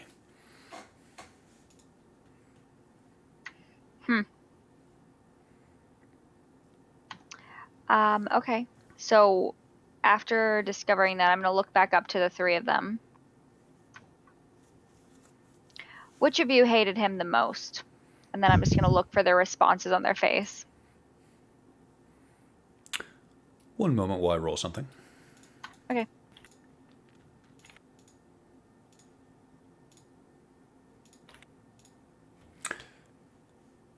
The 3 of them look at each other and then at you. Rail responds. Hate's a strong word. I don't think she pauses and Alyssa finishes her thought. Can you really hate any of your coworkers enough to kill them? Yes. She raises an eyebrow and emits a dark chuckle and says, well, remind me never to work with you again. No, not me, but people in general can. I mean, you've seen dictators and tyrants, you know. They kill people just for fun. The 3 of them look at each other and Rail strokes her chin. Did you see everything you wanted with the body? I'm becoming more enthusiastic about the idea. I know it's a bit crude, but don't you think we should get the body off of the ship? I don't even like looking at him. Because he's dead, or you don't like looking at him in general? Because of, look at his neck. I personally am willing to allow him to move on to his next life in the ocean. But so help me, if I find out that it was one of you, I won't be as nice as I am.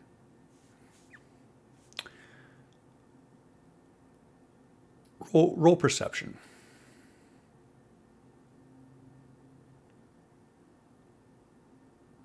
Natural 20. Dexter smiles darkly and nods. Interesting. Ian, it becomes your turn. Okay. What's Ian doing now? Okay, I guess he's gonna kind of go to the stairs, but before it is, he's gonna call back and go. Oh, I have an idea. If you hear the bell ring, come up top, because we're probably about to hit something. Okay, I will do that. Alrighty, good luck. And then he's gonna go up the stairs and he's gonna hang out near the stairs to try to be able to hear if something happens downstairs. But he'll kind of stick his head over top to hear to see what's going on, if that makes sense. It does. You attempt to eavesdrop surreptitiously. Not so surreptitiously. He's just just to see what's going on. Mr. Grommel, in the crow's nest. Question: can I hear the discussion that's going on beneath me? Okay, just checking. I figured the wind would be too high or something. I'm a lantern. That's what I do. You are. You are. You are the light bringer of this ship. Yeah, I'm being Rudolph. As we've been going, I guess all I could say is that if Grint thinks that they're cutting in too much, he'll cry something out. That's all he can do. What would you cry out? Turn away from the land, something like that. Is that Grint's? Do you do this, or you? It's reactionary. If Grint thinks that, like, I imagine if it happens, they would have to come closer to land. It might not be in time, but that's all he can do. You ready a reaction to yell if you think you see a trajectory that would intersect the coastline. Mr. Fang. It becomes your turn. So I watched this whole awkward interaction happen with the crew You do. and Alan. And I would like to walk up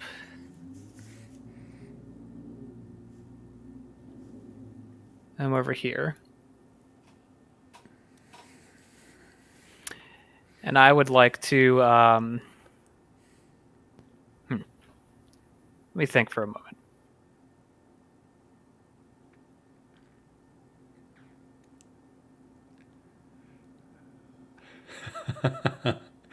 This is an important one. Alan, can I talk to you for a moment? Of course. I'm going to walk over to here and motion for her to follow me.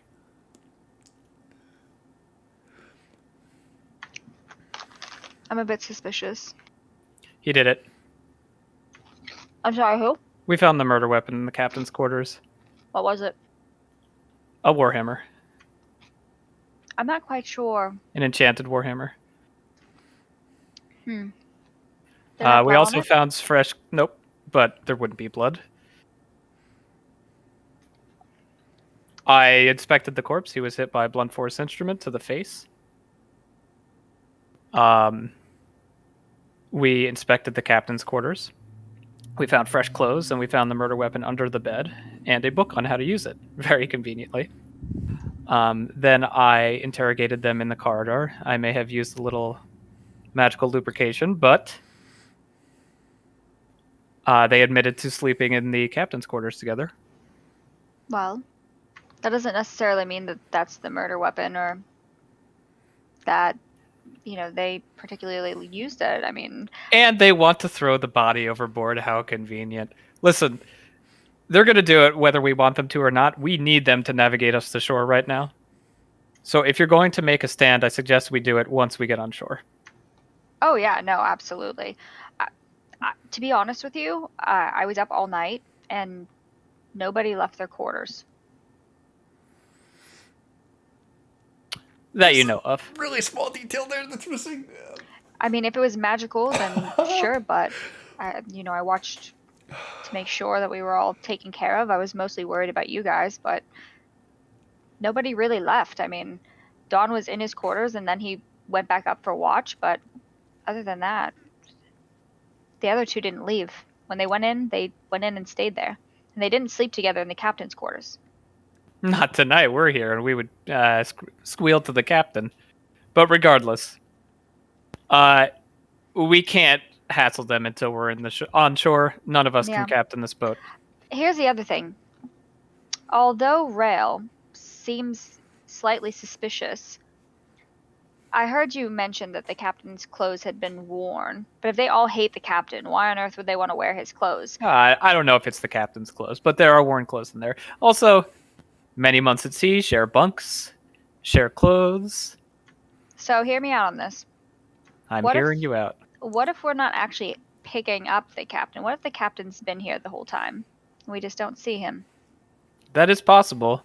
It would make sense to me as well because, I did listen and kind of try and see what's going on upstairs, but I didn't really hear Rail walk back or Dawn walk forward. And I didn't hear them together walking about. So to me, maybe the captain's been here the whole time. Maybe. My primary concern is just getting to shore. We can let the authorities know, or not. I don't think that's in our best interest either. And the justice we would mete out would be sending somebody else overboard, which I think is pretty poor. Yeah. I mean, So- the only way that we're going to be able to find out exactly what happened to him, and if it was somebody on here, is to keep the body. Right, and I agree with them. They should send it overboard regardless. All right. Well, I already told them that I agreed to it, but maybe we Okay. can probe around in their minds later. If we need to. But for now, what we need to do is get safely to harbor, so I agree. I am not going to hassle them. I'm just going to stay away from them. I will That tell sounds like a you, plan. personally, I am relieved it's nobody in our party. I agree. Definitely. Anyway, Mr. Fang, your turn ends, and we resume the top of the initiative order. And a welcome sign comes for everyone on board. The sun rising over the horizon to your east. You see faintly orange start to overtake black as small bits of sunlight start to once again illuminate the sea of stars.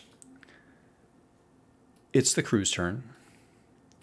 The three of them look at each other and then look down over the railing where the rope is connecting to where Grint is. They look down past toward you, Alan, and you, Tierney. Rail extends a hand and says, "Come on, will you come give us a hand?" Both of you. I'd like to do this right, please. I'd like to be very gentle with his body. Okay. The ship tilts slightly.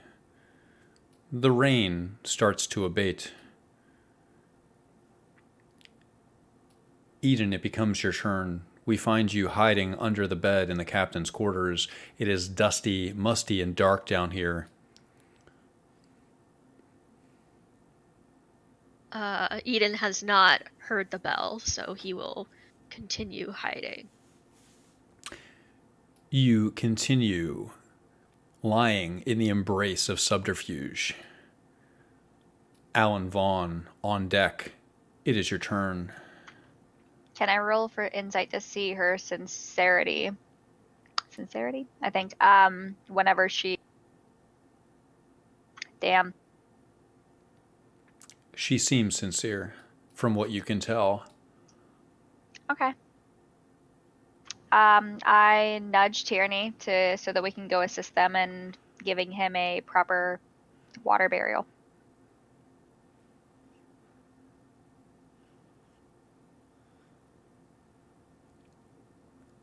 I'll stand by as a passive pallbearer. Ian and Grint, do you cut in any way before we proceed with this? So, to be clear, they motioned at the rope that's tied to Grint. No, that was just they were looking past that. They were just okay. they were motioning toward them. I was simply giving you a sense of place. Nope. Mr. Grommel, from up above, you don't hear any of this, but you do see the sun start to rise before anybody else. Right. So with the sun rising, does that completely negate the need for me to hold my sword up here, if it even helped to begin with? It helped a bit. It certainly helped everyone to know where you were, which could have been some assistance. Yes, as the sky starts to fill with morning light, you do have a sense that your light spell is being rapidly deprecated. Okay. Grint is going to cancel the spell, sheath his sword. I would like to, if I could, what I would like to do is tie off the rope up here. So basically, Grint would be untying it from his waist, tying it to the piece that he had already wrapped it around a couple times. Yeah. And then would slide down, basically, using his whole body to slow the descent. If you understand what I mean. I know 'Cause exactly he what can you apply mean. friction. Yeah. You can basically, Mr. Gromler, are you wearing gloves? Yes, I believe he would be wearing gloves. Roll, Yeah, he's in full gauntlets and all that stuff. roll athletics at advantage. Okay. As you start to move, the wind whips you a little bit, and you have a sense of the height of this drop. You are 30 feet up in the air, wearing armor. 10. You slide down the rope. You come to realize that if you weren't wearing gloves, the rope burn would probably be immense. You can feel the heat of the friction through your fingers. You slide down and land gently on the deck. You see the beginnings of an impromptu burial at sea. The crew motions for someone to come help. They are all moving the body of the young navigator. They motion for as many hands as possible to help. Does anyone on deck assist them? Grant would like to get closer to the body. Yeah, I would definitely help. Ian will will cast Mage Hand and use the Mage Hand to help. You do so. You cast the Mage Hand cantrip and assist a little bit. Alan helps. Grint, I wasn't... What exactly are you doing, Grint? So, Grant is going to help, but he has an ulterior motive. He would like to get closer and see the hit on the face. You can see the hit. It is a irregular, circular, purplish-red bruise that landed directly on the suborbital bone of the navigator's face. Grant has used many a weapon. Is he able to recognize with any kind of certainty exactly what kind of weapon might make this kind of hit?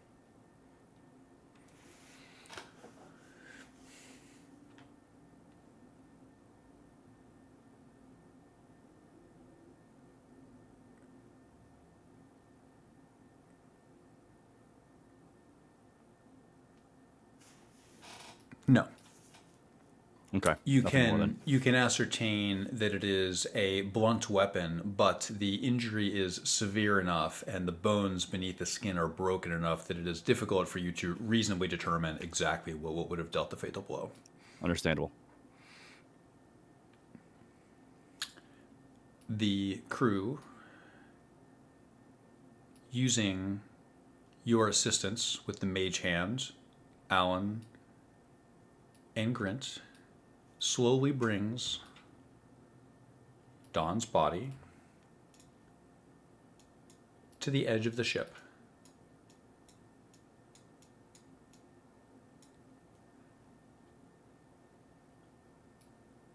With an unceremonious heave, they lead you in throwing it overboard. It makes a sickening splash and is at once lost beneath the waves. Everyone there, roll perception. Everyone who just touched the body, roll perception. Does that include me or no? Via Mage Hand, sure. 4. 4. 14. Mr. Fang, you realize that the body is weighted down with nothing. You hear Dexter say something under his breath about Lathander. He makes a circular sign several times, smiles to himself, and nods his head.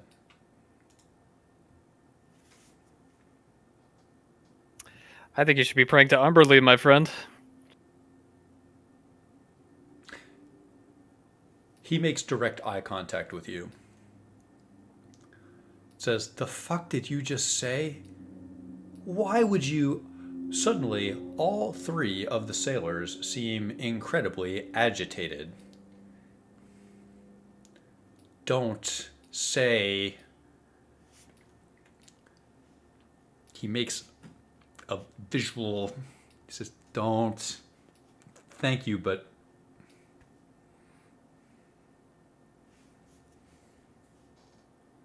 We just throw an unweighted corpse overboard, so I expect that thing will be floating around for weeks. They look at each other for a brief moment and then back at you. Rail brushes her hair, now wet and somewhat caked to her forehead, brushes it aside, and says, "Gods, I hope not." Rail. Wait, did I know her name? I didn't know her name.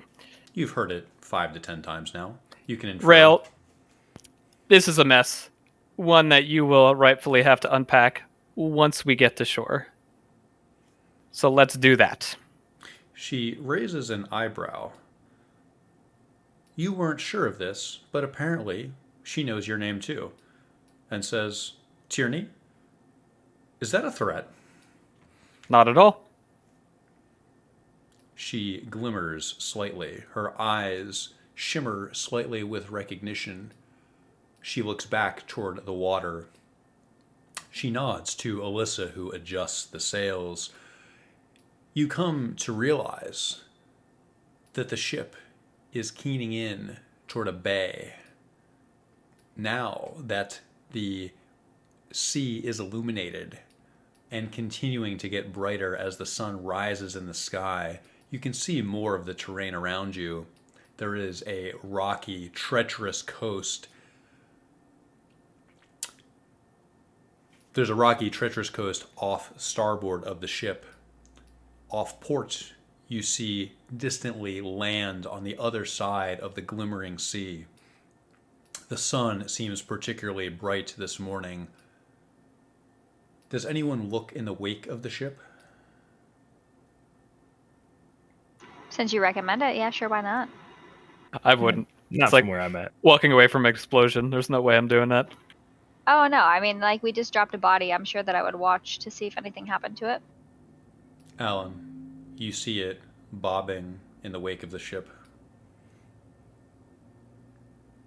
Disturbing. The party sees something.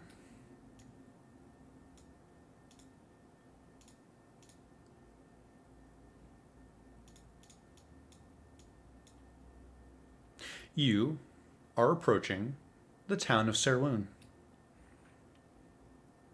The ship makes good time through this bay, even as the winds start to subside. This is a natural harbor, and here the clouds are buffered by the forest and the mountains. The sky is clearer here, and as you sail in, you can see a small town. We're going off the initiative order. Do you have any questions about what you're approaching here as we get closer to the city? No, but I would get the people from down under the deck up to the top of the deck. Or, I guess this is something he would say quietly to Tierney and company. We could, like, say, "Oh, maybe we should go look for a murder weapon," and then see who goes for her. We need this crew to sail us to shore, so if you're planning on being a... I mean, we could probably swim from here. Okay, well, if you're planning on being a local lawman, I suggest you do that once we hit the port. But before then, I think we have a greater need for them than they do for their own privacy. All right. I, if I can, will try to fish one last time before we get to port so we have something to sell. Oh, don't roll a one. I know what's coming up in the net. I'm going to use my bait. You use the bait that you... I tie it to the net, though. I don't just drop it through the net. I tie it like a little... Understood. Little baby package. Roll nature at advantage.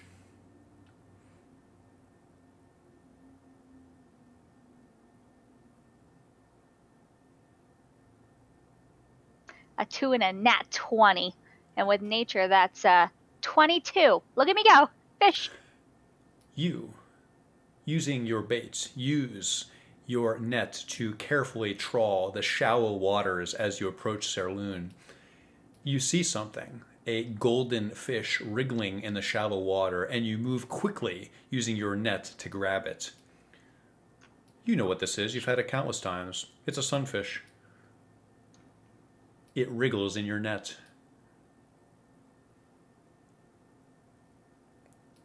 I will paste this to you in a moment.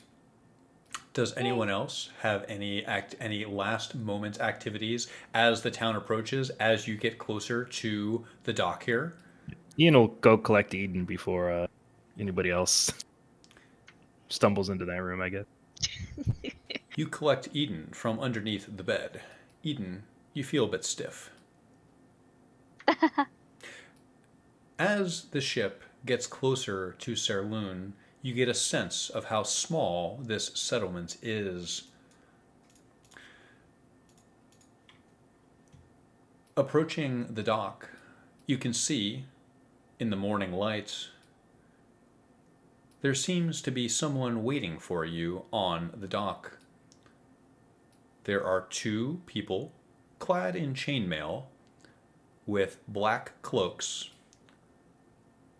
and helmets that obscure their identity. Huh. As Sparrow comes closer to the pier, the crew throws massive hemp ropes toward the dock, and the 2 figures there take them and tie them to the cleats helpfully. You watch as the crew stands on the forecastle, awaiting.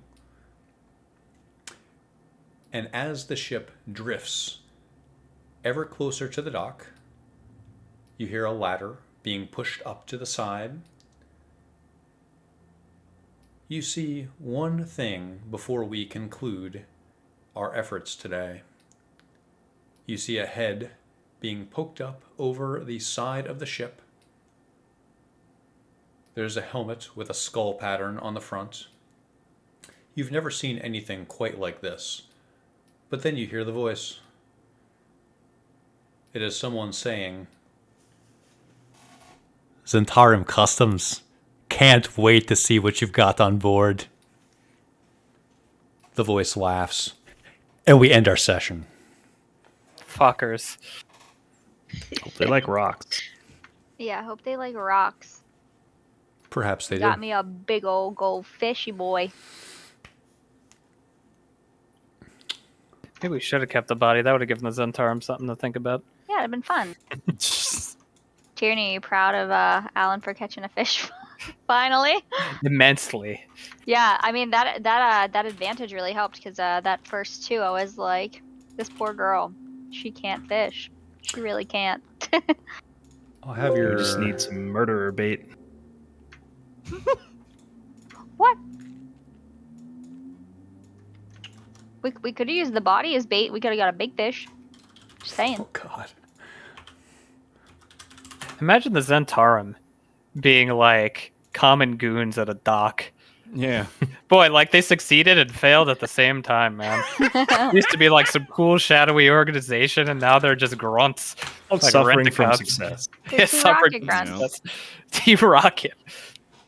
Is that what the skull insignia means? Yeah, Oh, okay. Team Rocket.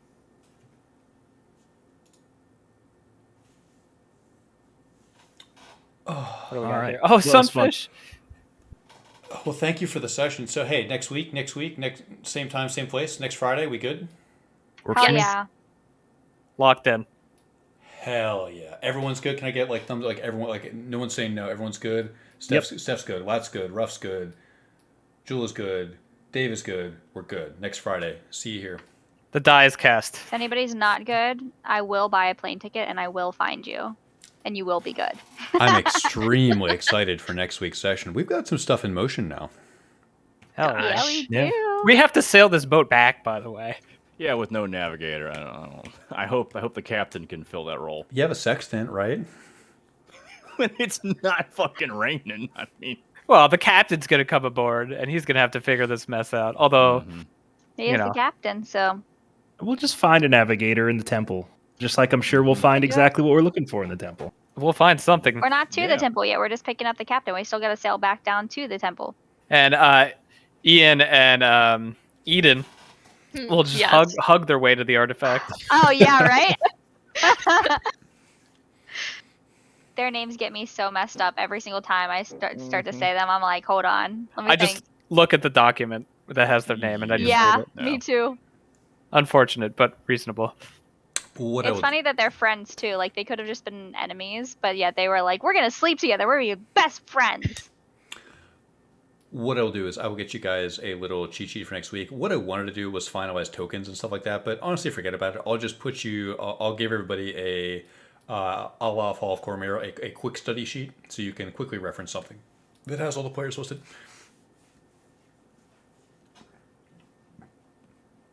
All right. Well, that was fun. I'll see you guys next time. Yeah, thank you for the Yeah, session. that was Fun. fun. See That was you- awesome. See you guys next week. Thank you. yeah, it was All great. right, bye guys. Later. Okay, that was good. That was a good session. I really liked the dream sequences. I thought the action on board the ship was pretty solid. I think I could have done a better job managing the tempo a little bit, but overall, I thought it was good.